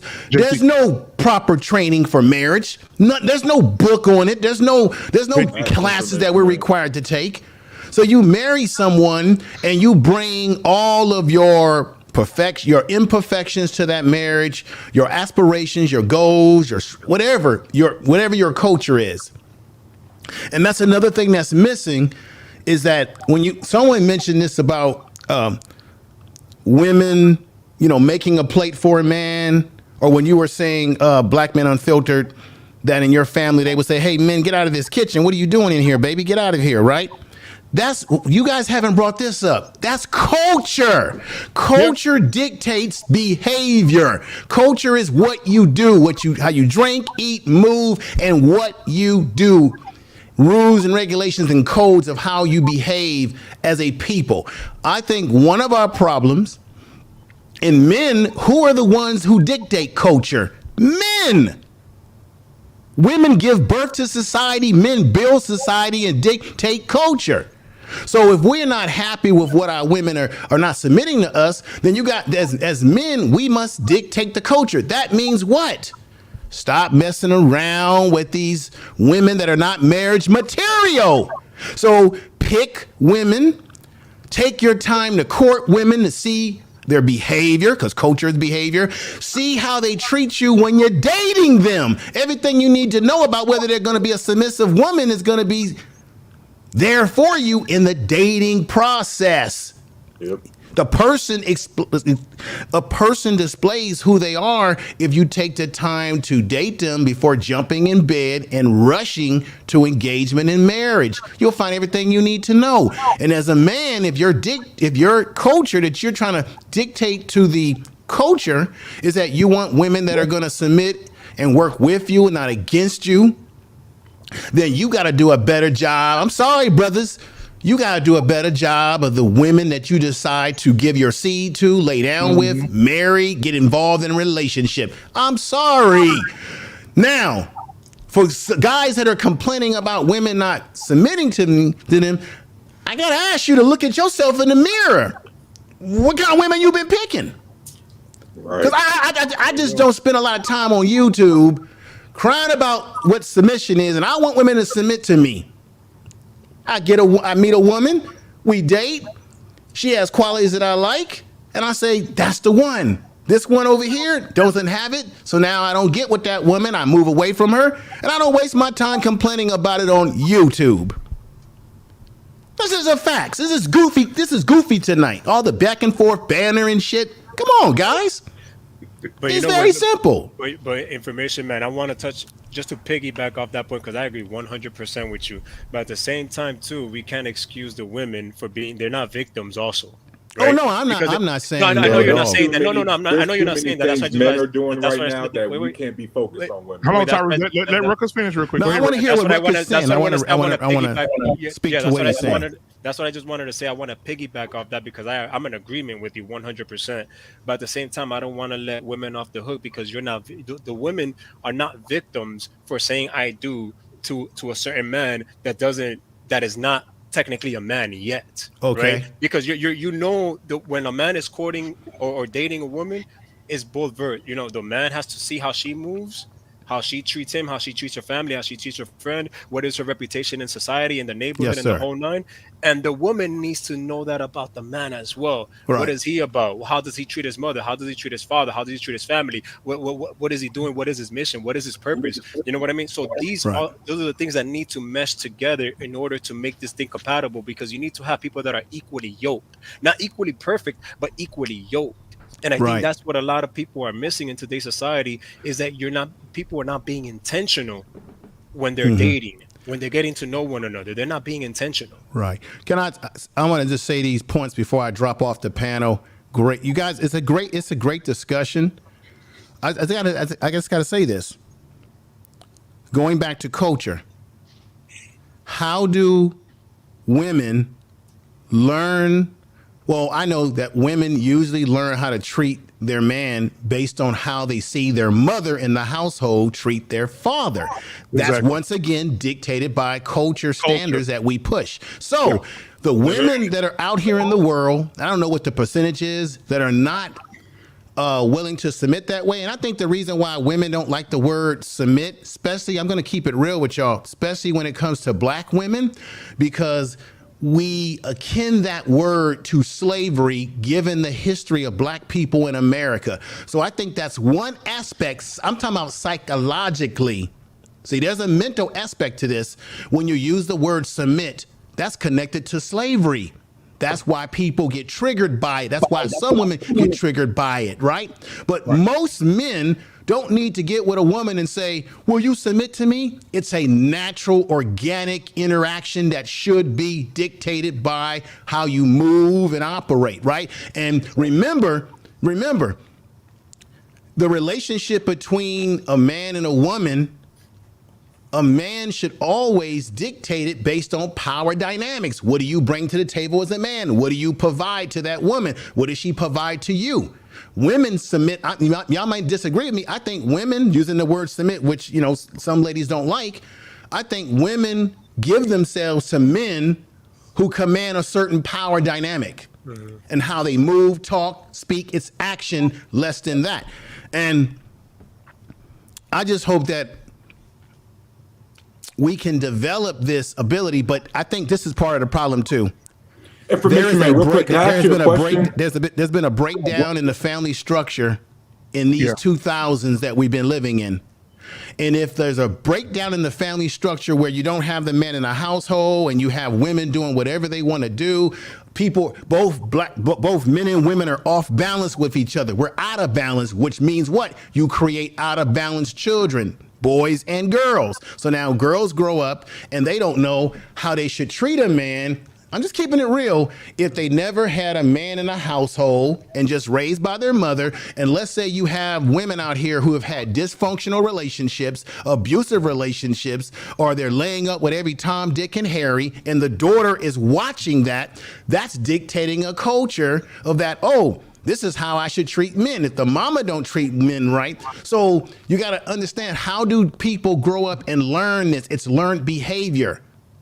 If you look at most women that I've met personally, and I'm going to land my plane very soon here and jump off the panel. Most women that I was married before myself for 15 years, so I've had some experience at marriage. And my ex-wife and I, we have no drama. We have kids, and I do my job as a man. But how are we to move forward if we know we've got people growing up in dysfunctional households, and then these women become, these young ladies become women, and then we as men expect them to be prepared to submit to us? How can they submit to anything if they didn't learn it in their household and they came out of a dysfunctional situation? That's real. Can I answer that? Can I answer that question? Before you answer that, John, let me bring this up. Dr. Nakumbe says this, and I agree with him. I was going to ask this very question, but he already put it in, so I want to give him credit for it. He said, again, how did we get to this point? Submission has been around forever. So what happened? What changed? That's a question I want to ask you guys on the panel. What happened to what I explained earlier? My mom and dad, 40 years. My grandmother and grandfather, 63 years. My aunt and her husband, right, 27 years. Like all these different marriages. And when I was growing up, I used to watch. And I say, man, when I grow up, I want a wife just like my granddad again. But black men so what happened is what I'm asking. Black men unfiltered as I jump off, brother. See, this is what we do. This is what we do wrong. You can. I gotta ask you a question. We first, mix. Man. Oh, okay, no problem. We mix. Go ahead. We mix oranges and apples, and your mother, your grandparents. I'm being respectful here. Your grandmother, your grandfather, and all of our family members in the past. They grew up in a different time where culture dictated that women stay home, take care of the kids, be barefoot and pregnant, where the man works. There was a place in this world for men to be men. Where that said that they didn't want women in the workforce. They didn't want women in places that men were in. So the culture dictated women that would go out and get pregnant, for example. They used Rosa Parks because there was another young lady who got pregnant. Claudette Coleman, who was supposed to be the poster child for that movement. They decided not to go with her because the culture of society said we shun pregnant young girls. Unfortunately, we live in a 21st century where every damn thing goes. Shake your booty, twerk every goddamn where, get on Instagram. Our culture is a mush path of garbage now.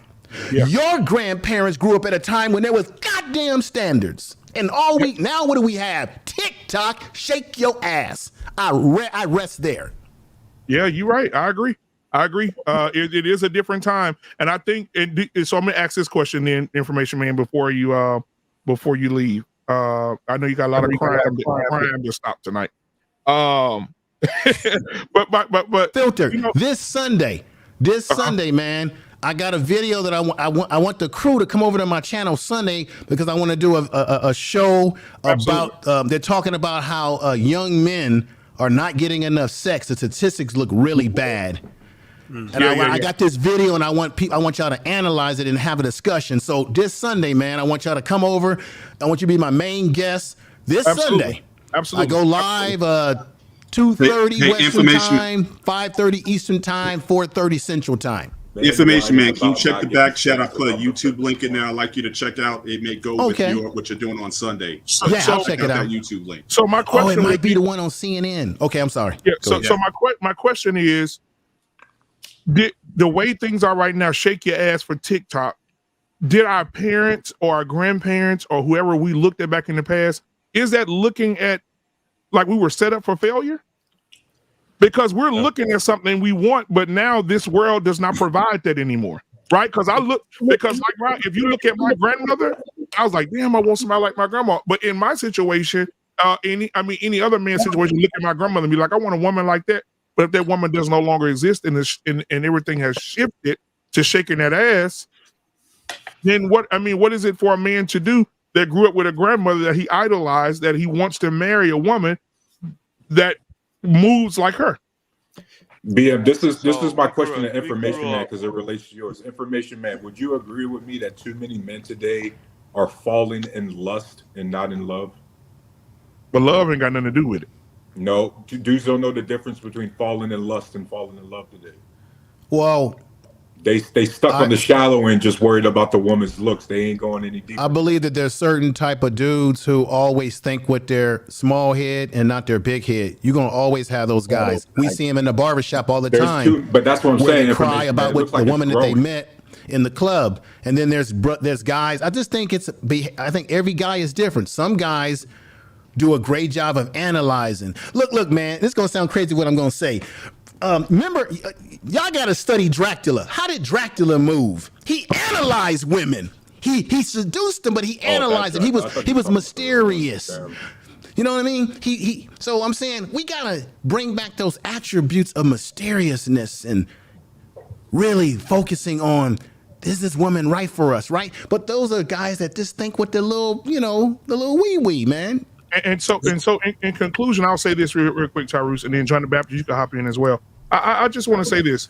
I think that we should understand as men that we're not going to talk in circles But we'll sit here and we'll say what Information Man just said. And I've been saying Information Man, I think we're getting to a point where it's damn if you do, damn if you don't. Because let me tell you what happened a few weeks ago. For Chef Shapino was on a panel. I forgot what panel I was on. And somebody said, black man, why don't you come up with this analogy and you're teaching your sons not to date single moms or women that come from single parent homes or women that have bad mouths or attitudes, teaching your son to keep the seed to himself and only have sex if possible. Have sex with the woman you want to roll over every day and see every day and want to get up every day and do things with every day. And I had somebody on the panel, push back and say, this is some shit you just came up with. And I'm so glad for Chef Shapino, because he pulled up a clip that I did a year ago saying the same thing. I've been preaching the same thing since I started. A year ago, he pulled it up. He said, share your screen so I can show these people that this ain't some shit you just started saying. Right? And I was on his show a year ago and he pulled it up. Right. And so my thing is, this is what I'm teaching my sons, but I get dragged at the women say, why would you tell your son not to date a single mom? Because there's so many layers in that a young man would have to take on. Right. You have to take on the trauma of that woman being abandoned. She had abandonment issues because the man left her. Now she took on the responsibilities. You don't know what kind of mental psyche she is. Raising a baby that's screaming all night, postpartum depression. She has a lot of things going on. And I think it's not good for a young man that has no kids to be jumping into something like that. I think all men should steer their young sons away from women like that. Thank God for my stepdad who came in my life when I was 4, bro. I wouldn't be shit without him. That's my real I hear what you're saying, but fundamentally, I don't think most fathers would want to steer their young son with so much promise to get himself caught up with a woman who's got a bunch of kids and a lot of baggage that early. I wouldn't. Exactly. Hey guys, imagine if y'all could just slide into a fam and turn that into yours. Oh man, that's a real. So Tyrus, let me ask you a question, Tyrus. You seen the guy that got the 7 baby mamas? Is that guy okay to marry your daughter? No, I didn't see that. Okay, well the girl that's got 3 or 4 baby dads ain't good to marry my son. It's the same thing. I'm not going to put my son. What if she only got one kid? Like it doesn't just got one right, kid, but again, I'm not saying most single moms got one kid. But I'm not saying these women don't have value. What I'm saying is these women need to go through the proper channels and proper steps to get themselves back into civility or into a psyche where their psyche is good, where they can date again and love again instead of being a statistic and falling in love with another man 3 months after you had a baby and get pregnant again. You need to they need to have surround. They need to go get the help. They need to surround with somebody. Support that narrative, BM. I don't know how many times I got to tell you that the birth rate right now. Tyrus, I understand what you're saying. I understand what you're saying, Tyrus. But I have a sister, and my sister, if she's watching right now, I love you, baby. I'm not talking bad about you, but I'm talking about your story. My sister, first time getting pregnant she was a virgin. First time having sex, she got pregnant. Right after she got pregnant. He went to Afghanistan. He was in the military. He came back home from Afghanistan. She got pregnant again. They got a divorce. Right after the divorce, my sister was she didn't wait. She didn't go get the help. She didn't do nothing. So my sister just all of a sudden, I gotta have somebody. So 6 months later, she pregnant by a whole nother dude. This is my sister. I love her to death. But I talked to her, baby. You can't be out here having these different dudes. But in her mind, I got to have somebody. She didn't go sit down with somebody and say, hey, listen, let's talk about your value. Let's get your value system together about how much you need to love yourself and value yourself before you get back out into the dating scene. Now you're raising 3 children. Yeah, I'm going to ask you a very serious question. Did you ever once ask your sister what it was like sitting there waiting while her man was there for a year? Because I've asked my wife that when I was deployed twice. Well, hold on. My sister divorced him. Bro, that is a whole culture. That is a whole different culture going on. Exactly. But my sister divorced him because of that. And I thought that was really fucked up that she would divorce him because of there's a severeness of his PTSD. Right? She said he would wake up in the middle of the night, he would be throwing shit, and he'll get up screaming all night, and she couldn't handle it no more. And so she divorced him. You know what they also say? Because again, I've been with these soldiers. You know what they also miss out? They miss out on the part where dudes use their PTSD as an excuse to cheat on their wives all the time. But he wasn't The cheating. Though. excuse why they in Germany Hold going to the on, red we're not light. gonna go to the extremes. Or if you've been to Korea, you Hold on, heard the term juicy girl. Tyrus, we're not going to the extremes. This guy was not cheating. My Oh, it's sister not will the come up. extreme, just the military. If I get my sister on here now, she will tell you he did not cheat on her. He was a good dude. She said she could not handle him getting up in the middle of the night screaming or grabbing her in her sleep. She said she couldn't do it no more. Yeah, So bro, that's tough. Sometimes it gets violent. You got to remove. Dog, shit happens. It sucks. But guess what? There's plenty of women in the military who was able to handle that. You know what I mean? There's plenty majority of of women them, who but the only got majority one of them, kid, and guess the majority what? of them couldn't. I gotta ask Tyrus this question. The majority of them, What's going on, Tyrus, JT? that was definitely what's going on. Information, Bro, man. I'm That's talking absolutely about- that I'm is literally absolutely what you just saying. deployed Hold on, Tyrus. 08, 09, and 11, speak? 12. I'm Hold on, with let this me generation speak. of soldiers, bro. I know exactly what I'm talking about. Tyrus, can I speak? No. You wasn't the You only cannot. one, bro. You were not the only one that was in the military. As a matter of fact, I was in there also, and my whole thing was women could not handle it. You know how many women, when they got out, they didn't even get out on their natural ETS date. They got out because they were flagged. They were overweight. If they was over and they was getting deployed, they were trying to get pregnant before they got deployed. They started using, when they had this PTSD stuff coming, they started using PTSD. They started doing a whole bunch of things when it came down to them being in that military. So that is not true what you were just saying. That's like The dudes go second AWOL all the thing is, time. What are you talking about? the second thing is, all the time. That's can't not refute a it, bro. gender-specific Look it up. thing. You can't refute. But JT, I was an E6 when I got out. I was It's over. not a I was over. gender-specific Doug, thing I was to be a over douchebag in the 300, 400 military. females. You can't tell me that wasn't. Oh my Like, God, I bro! was So one I'm of just the about ones to that ignore the was fact that when out of I there. was doing convoy security and being a gun truck, the other So gunner that let's was go watching my past thing was this. a woman. No, That hold didn't on, bro. happen, right? Let's go past that. Let's go That past didn't that. happen, right? So the next thing is when we are talking about when you brought up the birth rate.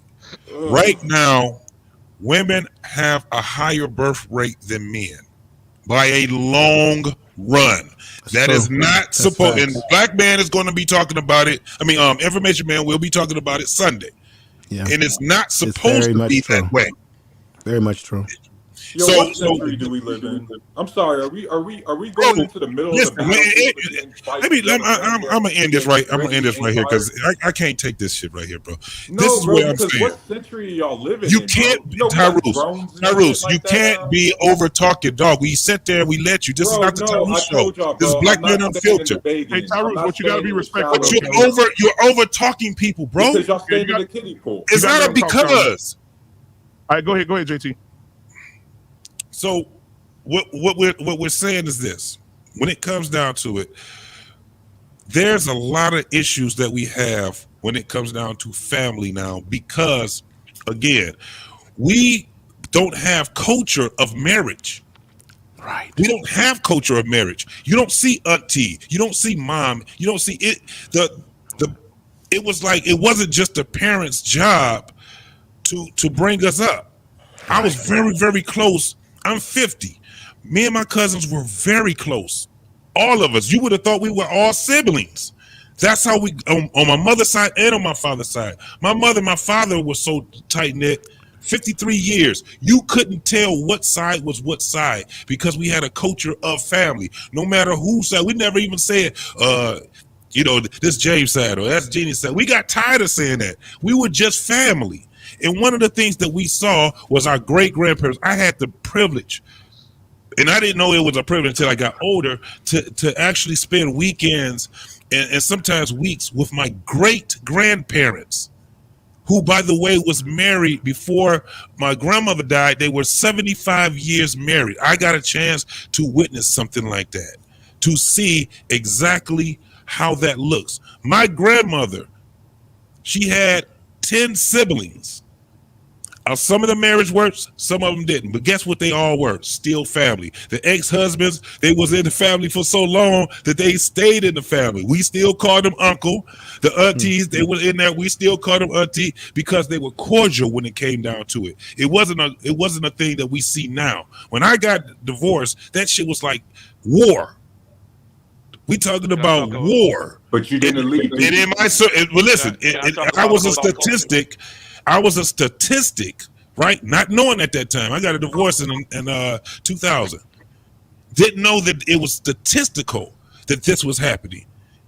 If I hear somebody talk about their divorce, it's gonna sound somewhere close to what my experience was. JT, you got to give yourself way more credit. You see, this is the problem. I Just think of said you it's guys way cultural, more bro. highly It's than you think of cultural. yourself. JT, because guess what you did that these black men are not doing today? You still stuck in the village. You stayed with your kid. You didn't go move across the fucking country and then act like that kid didn't exist. You stayed and fought for your child. Like right now, we got black men. We all agree that it takes a village to raise a child. Well, we need men in the fucking village. Y'all We keep don't blaming have all these no. women. How about we Tyrese, get the men in the fucking what I village just first? explained. What I just Y'all, explained. y'all, y'all got. What I I just want to talk about explained was OJ that. for a Spin second. it back. Hold on, How about what Hey, you Tariq. is men gonna do? Hold on, Tariq, Tyrese. did- What is men Hold gonna on, do? Tyrese. Hold on, Tyrese. Dang, man. Real quick. I had just mentioned earlier when I was on, I did talk about the breakdown in family structure, right? And Yes. normally when you have a man, when you have men in the household and you have a structure, that dictates and will push the culture. And that's what I was going to say, and I had lost my train of thought. Most of the women that I've met in my life who had a father in their life, a structure in the family, those women moved differently. They had a different spirit and energy about them. I'm mostly looking at women who may have grown up in dysfunctional situations, and what I see today in our culture is that we do have a dysfunction in our culture right now, which is dictating some of this nonsense that we're seeing going on today. No, just to chime in. Yeah, boy. I want to revert back to that comment, right? About the submission. Where did it change? What happened to it? Was that the question? Yes. So submission was around since forever. It was around since this world, before this world got jacked up. Right. I'm gonna go ahead from a biblical standpoint because that's my worldview. My worldview is from a Christian's perspective, so I'm gonna stick to it. I'm not gonna go ahead and compromise my perspective on that. Submission was there before the fall, before sin ever entered into the world. The world was already perfect and submission was already there. God created Adam as a head, and he created Eve from the man's rib to be his helpmate. In a perfect world, that's what it was. So what happened after the fall? It was the reversal of roles that ended up happening, because God even said it. The curse of what they did was, it went back to this: both of them did not submit to the will of God. Adam did not submit to his headship, to his responsibility, and Eve did not submit unto her husband and unto God's word as well. Both of them had a submission problem, and that submission problem was not submitting to God's will. And the curse was that the woman is going to want to be like the man, and the man has to eat the curse of the ground, working in toil and the whole thing. And now we see here in the society, this is nothing new under the sun. We act like what we see now in the news and TikTok and Instagram and everything is something new. It's not new. This has always been around. The reversal of roles, of men wanting to dominate over the women wanting to be more like the men wanting to be passive, the men wanting to lack in leadership, the government usurping authority over its citizens and the whole nine and taking advantage. And it's a whole power structure that has been reversed in order for self, instead of actually being selfless, right? The problem with men and women is that they're both not submitted to God. And I believe wholeheartedly that if both genders, men and female, not this whole LGBTQZ and Chinese and whatever you want to, no, men and female, not any other genders, if we both submit to God's will, then we will see the fruit of a good society. And we don't see that. And that's why back in the day, we see all these fruitful marriages, right? You see what BM was talking about, the grandparents, the women, they happily take care of their husbands. The men happily was sacrificial and giving their love to their women and giving everything of their resources to their women. Now, are there jacked up men? Of course they are. Are there jacked up women? Of course they are. And what do I tell men? Do not go ahead and negotiate with terrorists. I'll go back to what Information Man said. If a woman is moving a certain way that is not according to your standard, then you let her be and keep moving. Women, the same thing. If a man is not moving a certain way according to a standard that you want to that you want to be under his protection, under his provision, under his guidance, then don't rock with that man. Move Yep. it. Yep. It's I plain and want to jump simple. in. I want to jump in. It's plain and Yeah, simple. go ahead, John the Baptist, because we about to end in a few. I got it. Hold on, for John, before you go. Mr. Bennett, man, give me your perspective. He ain't said nothing. Mr. Bennett, give me your perspective. We get John the Baptist, and then we'll close this thing out. Go ahead, Mr. Bennett. Chill it in the corner pocket. Well, first of all, good evening, everyone.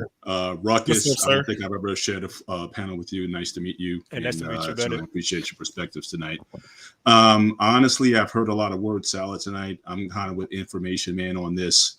You guys were really dug in trenches in terms of submission versus partnership, but then when each individual described how they move in their marriage, it sounded more the same than different. So my thing is, I'm about winning, right? I mean, we talked about teams earlier. Look, different teams have different coaching philosophies. You got the Bobby Knight, the dictator type, and you got the player-coach relationship where the coach allows the players to call plays. The bottom line is, at the end of the day, are you winning? And with us, I mean, since most of the people on this panel tonight are Black or persons of color, we're not winning. All right. I was just looking at some research, some Pew research. One of them I shared in the chat that certainly amongst Black people, we're the fewest married and the highest divorced. So when we got people, whether you want to call your marriage a partnership, whether you want to call it a submission, whether you a hierarchy, however you want to call it, at the end of the day, it's about winning and losing. So, I'm much more practical in this vein, but I think the things that make a marriage work, mutual respect and had your oars rowing in the same direction, whether that comes from a higher spiritual authority or a non-authority at all, because I'm looking at some of these statistics now amongst atheists. Now, atheists are the fewest to get married, but for the ones who do, they have amongst the lowest divorce rates, lower than a lot of people who claim to be religious. So even with this, I mean, and I'm certainly a Christian person myself, so I believe everything what Ruckus was talking about, I co-sign on. But at the end of the day, it's like, are you walking and operating in a fashion that makes marriage fruitful and successful, regardless of where your moral authority comes from? So I think that we need to stop this war between people. And I've seen this in other panels before. It's like, you have the conservatives trying to sort of take us back to, the 1950s or what have you. And then you have those who are, looking for these more modern relationships or cohabitations. But again, what's best for building community? What's best for building family? What's best for, us overall? And for those who are doing the work, for Brother Ruckus or Taru, the way I look at it, y'all are winning, right? I mean, it's like I got the 2004 Detroit Pistons, and I got the 2017 Golden State Warriors. Y'all both championships. Y'all both won championships. Gonna move up. If I was going to use a mob mentality reference, they talk about made men. When you get made in the mob, that means you can't be touched. So my thing is, as long as you guys are doing the work to make his marriages successful, kudos and keep doing what you're doing. We need to be encouraging you guys to be better versions of yourselves and have your families be successful. So, and we need to be sharing them what's working. So, Tarus, how you move, what's working. If there's something I can learn from Tarus, I'm going to learn from that. From Brother Ruckus, if you got something that you can contribute, I'm going to learn from that. And let's build an environment that makes everybody do better. Well, let's say, hey man, you know what? I didn't think about that. Let me see if I can glean some insight from that. So really, I think it's been a good discussion tonight. But again, I think we get too much into these semantics and whatnot. And but what are the outcomes, right? Because we got a lot of philosophers, we have a lot of ideologues, but the outcomes is for me what's most important, at least at this age. Maybe when I was younger, I would have been much more into the debate. But I'll be in 2 weeks. I'll be in my 26th year of marriage, and my thing is, I just want people to be to win. Okay, however that means in your situation. Again, not every team works and operates the same way, but do what it takes to win. Can you get on the same page and win? That's my overall message for tonight in terms of the overall subject. And if I can just tackle the question, man, I agree with Ruckus in terms of going all the way back to the beginning. But let's face it, the last 50 years, just economy has certainly dictated how men and women move, and certainly as the economies have shifted. More women being educated, more women being empowered. As information said earlier, how a relationship moves oftentimes is what is the power dynamic? What do you bring into the relationship Well, women are bringing a lot more to the relationship than they used to in the past. So therefore, a lot of those dynamics are changing. Now, unless you want to go back to a dynamic where the man is 100% the breadwinner, then you may need to chart a new way forward.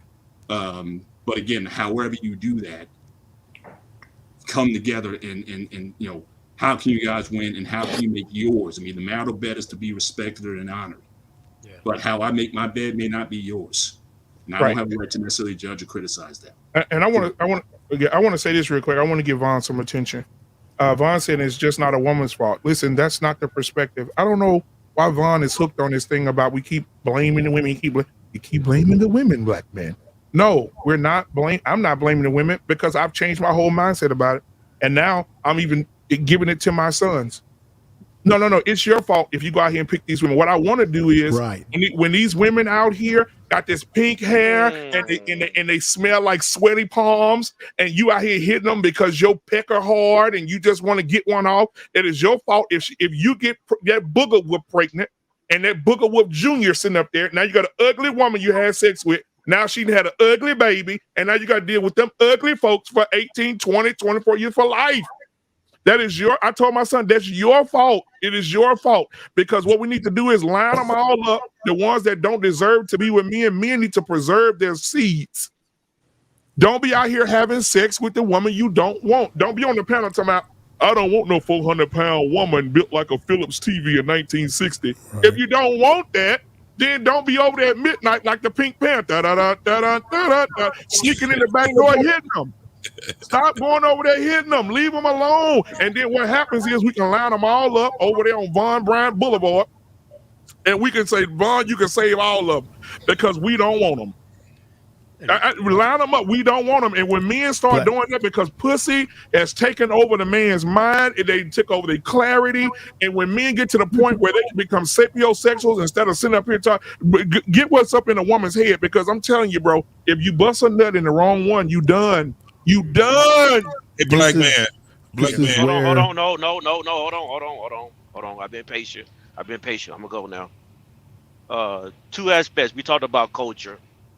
And Black Man brought up a couple points about his family dynamic, how they've had 60-something years of marriage between, I think, his grandparents, and 40-something years of marriage between his parents, something to that effect. Yeah. And you've done well, and your sister didn't do as well as you did. We're gonna leave it that way. I came from a broken home. I'm gonna make 2 points. I came from a broken home. My wife came from a broken home. Neither one saw a great example of. Neither one saw a great example of marriage at all from either generations of our families.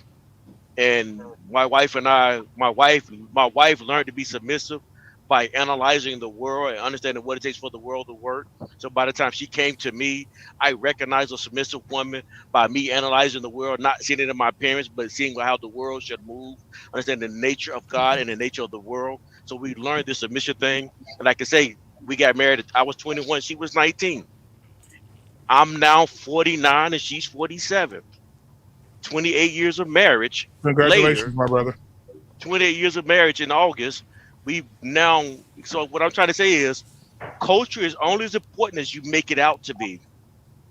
You can have the perfect culture and still be divorced. You can have the worst culture and still be married for decades. It's how you analyze and move out the world. Second point that I'm going to make is this. We talked about the title of the show is submission, slavery, or something to that effect, right? Yeah, so submission is not slavery, it's liberation. Okay, so now this aspect that the show is about submission, and submission goes to the woman. So basically what this show is doing, what it's supposed to do is talk about submission, how a woman can win or lose with submission or not being submissive. Right. So the idea of the conversation is geared towards working on women. So now what happens in all these panels is we get offended when we start talking about women, but we don't get offended for the past 50 years. I'm pretty sure most of us on this panel are Gen Xers. So we also know for the past 50 years, we had no issue talking about men for 50 years and holding men accountable while not talking about the woman. And so now for 2 minutes, we've been talking about the women for 2 minutes. for less than 3 years, maybe.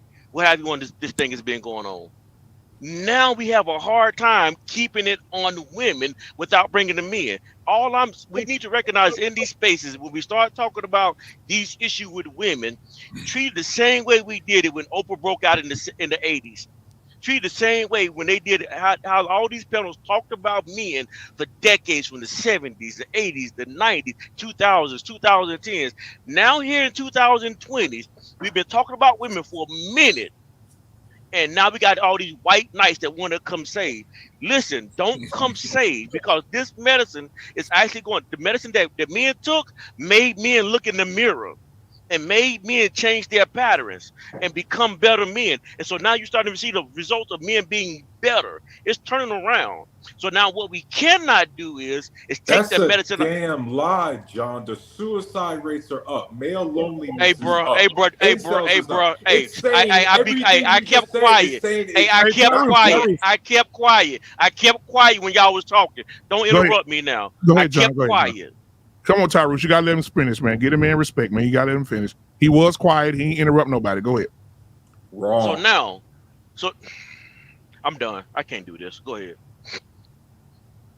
Tyrus, you got. Come on now. Come on, John. Go ahead. No, I'm done. I can't deal with that.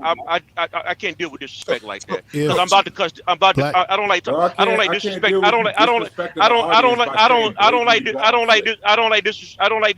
grown men. I don't like public people saying panels. blatantly wrong So I'm gonna shit. stop. Aru, you are wrong for that. Come on, I was Black quiet April, for a while. I guess we got a problem. Hey, hold on. So because we're about to end the show, let me say this real quick. I think that we're in a time where I think it's a time where men are now saying, like me, I'll use me. I'm not gonna use nobody else. We're in a time where I feel as if, I ain't gonna say feel, I know that in my house, my daughters will move a certain way. I know my son's gonna move a certain way. I know that I'm gonna be very influential in their life, in the direction that their life is taking. I know I'm gonna tell my son about the booger wolves and the booger wolf babies that come from booger wolves. I'm also gonna tell my daughter the same thing. I put my daughter up on game before she went to college. My daughter came back home and told me, Daddy, you know that stuff you told me that them boys was gonna say? Daddy, they said just what you said they was gonna say. You right, baby. You know why? Because they want to get some of that coochie and they want to see them titties. And I told my daughter this, and so my daughter, she's moving in a different kind of way. So I'm not sitting here talking about women, but in order to be a leader, let me take, because I like what John the Baptist said about these men coming down with these capes on. Leave the women alone. No. If you are a leader, if you are a leader of a company, and I own my own company, if I own my own company, and I hire men and women, and women become the problem, I got to address their ass. I remember working as a manager at a job before the pandemic hit. I had to have a meeting with women, with a woman in the room with me, about women's hygiene. They were going in the bathroom and they pussy stank when they piss. And we had to go in and tell these women, your pussy stink. You got to clean your ass before you come to work. You got to take a goddamn bath. We had to address them stinking ass females. Well, no men in the meeting. It was all women. They leave it when they get up. It's their time of the month. It's shit all over the seat. Piss stink, pussy stink. Women complaining. Oh my God, I don't want to use the bathroom after some of these women. It smells so bad in there. And we had to have an HR meeting with these women. We had to address the problem. Why would I go talk to the men and say, men, I'm holding y'all accountable for these stinky pussies?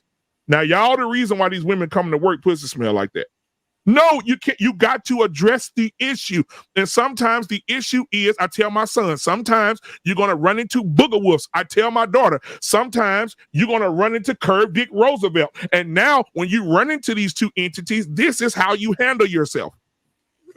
My daughter knows when Curve Dick Roosevelt, my daughter said, Daddy, can I say it? I said, don't say it, just use the initials. Curve Dick Roosevelt, you know what he looked like because Daddy told you. I told my son, he dating a girl right now. My son got his little girlfriend right now. And I say, son, where daddy at? Well, Dad, I got something I need to tell you. I said, what you need to tell me? Well, she ain't got no daddy. Oh, strike one. I said, what she got? Her mama dating a woman. She a stud. I said, have a seat, son. We got to have a conversation. Because I want my son to be in the best situation. I know it's gonna break your heart, son, but I want what's best for you. I don't want you to get up every day and a woman calling you out your name or disrespecting you or saying what she want to say to you because she come from a household where a goddamn stud walking around in the police uniform and the mama walking around in a bathing suit. I'm not doing it. I'm not going to do it because I want my son to date a woman that come from a 2-parent home that's got her head on straight and is doing what she's supposed to do, and my daughter the same. So we're not sitting up here talking about women, but when the time comes to do it, goddamn it, we're going to do it. And that's just it for me. I'm done talking about it. Anybody else got anything to say about Ian? Yeah, I want to say this. I got Black something I Man want to say. Filter, I got you something had I- a oh, show. go ahead. You had a show where we talked about there was a time when the father, the leader of the household, would match his daughter with a proper suitor. We should be doing the same. I know it sounds like something ancient, but we should be doing the same for our sons. Men should take a very personal involvement with who their son is dating. And I think in some ways, sometimes, you know, if you have a daughter, you're going to be most concerned about her because you're thinking about the sex, right? You made a statement about with my son, I only have to worry about one penis, right? With my daughter, I got to worry about many penises, right? Exactly. So automatically as men, we have this alarm that goes off on us when it comes to our daughters. But I think we need to also pay some attention to our sons and who they're bringing in the household, what type of Jezebel that they're bringing around. Exactly. And we need to, as fathers that are involved in the life of our sons and daughters, we need to dictate some terms and say, no, son, she's for the streets. Yep. And we should show our sons, just like our daughters, examples of guys who were with the women of the streets, and this is what happened to them. Exactly. Especially when guys talk about the whole child support thing, you should really emphasize that for your son, as well as your daughters, but your sons, because your sons, as much as we've been taught traditionally, sons carry your name and legacy. Well, creative. Hey, hold on just a second. Hold on a second. So this is Von Bryan. I want to approach Von Bryan because he think he's invincible because he's older, but he's not invincible. So here it comes. How many times we're going to recycle the same conversation? It would be all right if we learn something new. But this is the same shit over and over again. Jim, we need more substance. Okay, Von Bryan, start your own fucking channel and stop hiding behind the goddamn camera. Take the fucking hat off your fucking head. Get you a fucking channel. Start your own fucking channel and talk about what the fuck you want. And get the fuck off my channel if you can't. Black man, stay on message. I don't give a fuck about what he's saying. He gonna tighten up. Black man, tighten up. I'm tired. I know. Listen, man, hold on, bro. This is my channel. I'm gonna talk about what I want to talk about. If you don't like it, get the fuck on. These are situations that happen in the community, and just because your shit good don't mean everybody else shit good. And we gotta have these goddamn conversations, and I'm gonna keep doing it. His ass ain't bulletproof, and I'm gonna show his ass. If you want to do it, if you want to talk about something different, start your own fucking channel, dude. I'm sick of you getting on these panels and then you be over there and be a bitch for those women on their channel talking about, oh my God, talk girl, but you come over here and try to hold men accountable, but be on the women channel acting like a bitch. Now don't come on my channel with that bullshit no more, bro. Every time you come on my channel, I'll break your ass down. Don't come over here telling me shit about my channel. If you don't like what I'm saying, start your own fucking channel. We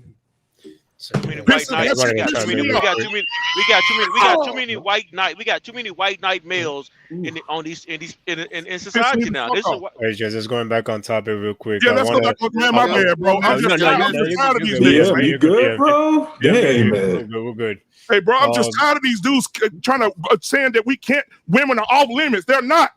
The men are horrible. Women are horrible. We both are horrible, but we got to talk about women to solve a situation. Black man.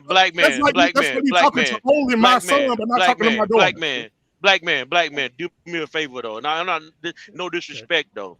I wish we can get to the space where we can stop talking about the men. When you have a subject matter tonight that was entitled about women.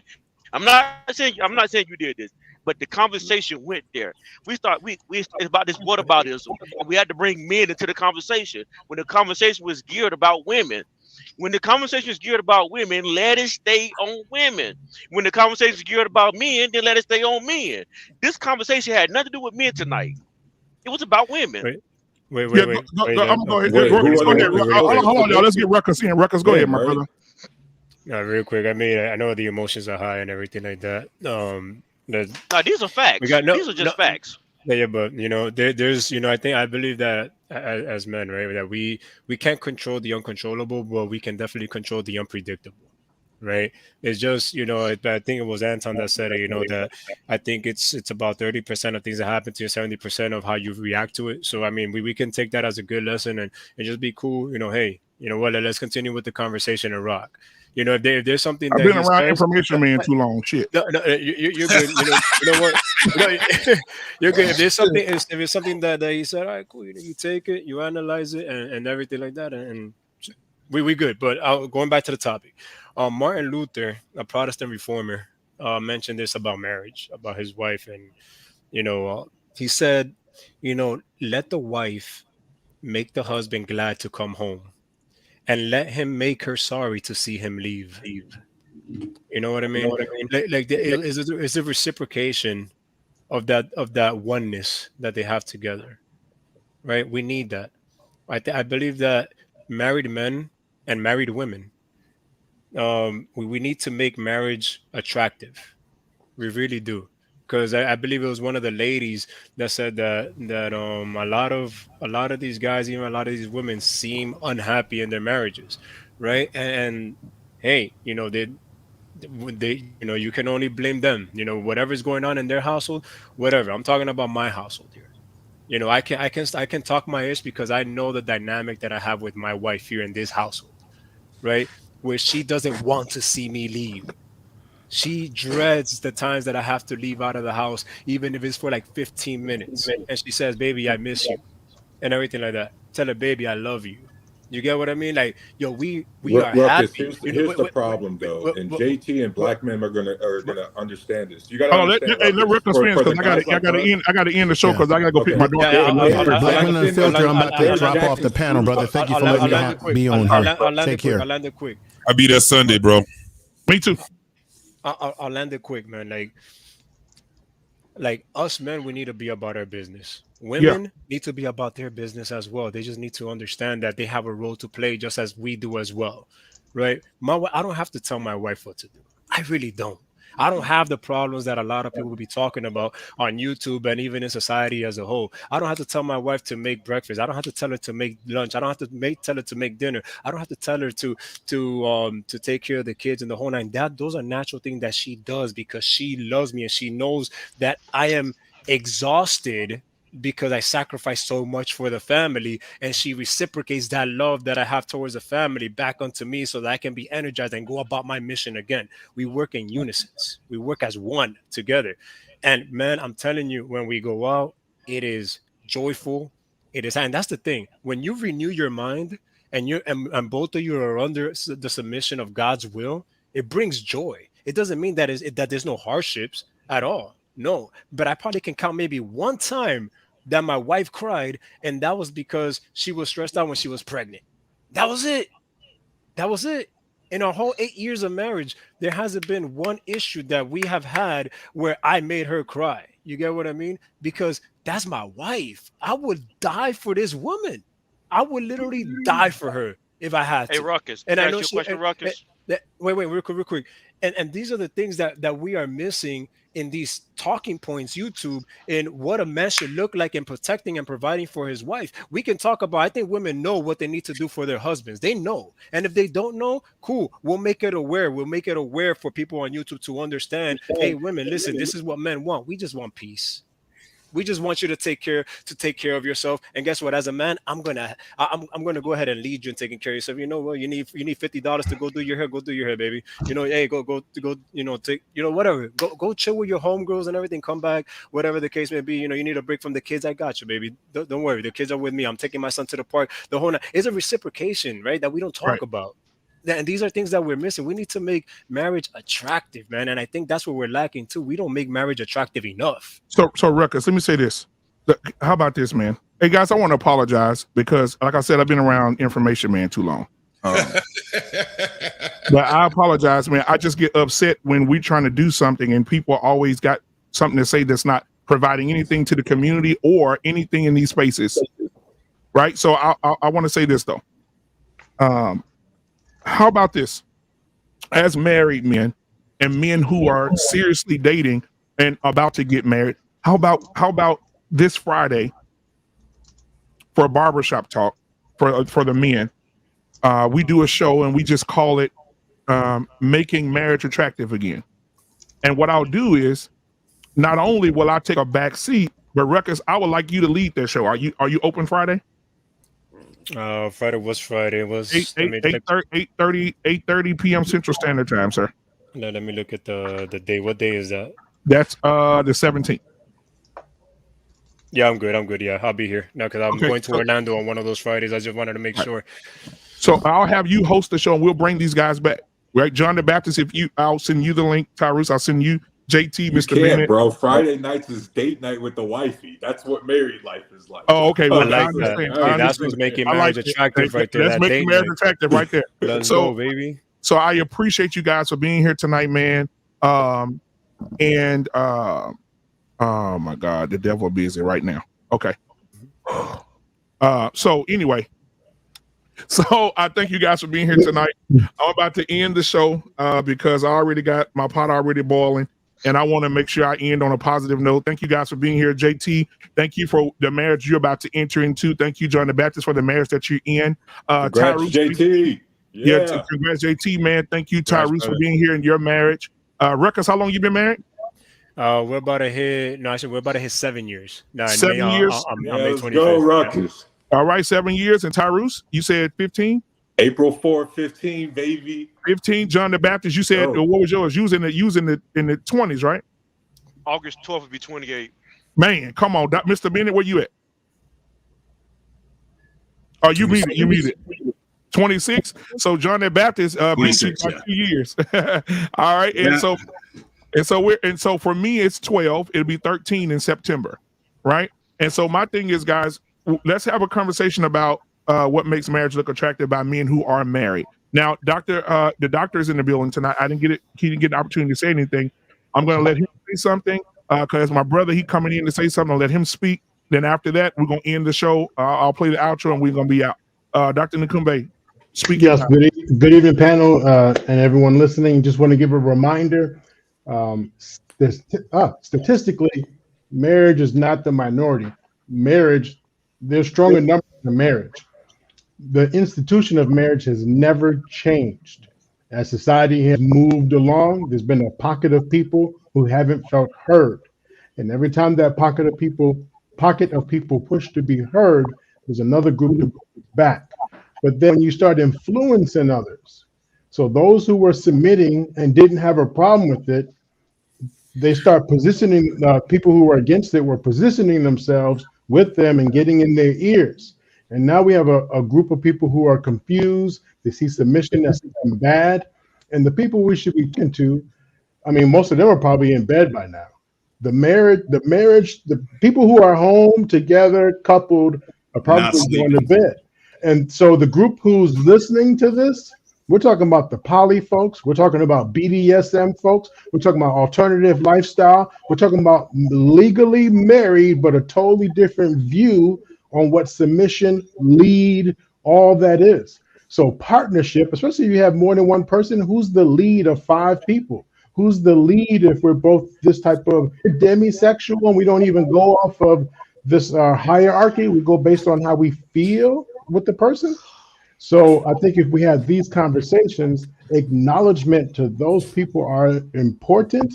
And the same thing we said earlier, if this is not what you're here for, then I would say this is not the show to listen to tonight. This would be the wrong topic. This would be the wrong topic if you're not about marriage, union, and getting that together and getting the people who were distracted back to doing what they were doing that has been working for thousands and thousands and thousands of years. And then there's another show that you can attend where we are talking about and acknowledging other groups and what marriage or unions or partnership looks like for them. Be well, everyone. Thank you. All right, man. Thank you so much. Hey, man, thank you guys for being here. I will send all of you the link for Friday so you guys can be there and we can have that conversation because I think it's needed to hear Mr. Bennett and the years that he's gone through, the things that he can share and be transparent And I think, hearing Tyrus from a different age bracket, John the Baptist, so all these different people who are married, JT who is aspiring to be married, Mandrell who is aspiring to be married. You can see it from men who are inspiring to be married, men who are freshly married, right? And men who have been married for a long time. You'll be able to get 3 different parts of it. And so maybe we can help somebody else out there and have this conversation. So, man, I look forward to seeing you guys on Friday. Thank you so much for being here. And again, I apologize, man. Normally I don't do that. But information, man, that's on you. I'm a believer. Hey, Mandrell, I didn't read. But I'm gonna go ahead and end the show. I gotta go get my baby girl. But what's the time for next Friday? Talk in the back chat. Y'all stay here, and I'll do the outro, and we go in the back. All right. Appreciate y'all, man. Here we go.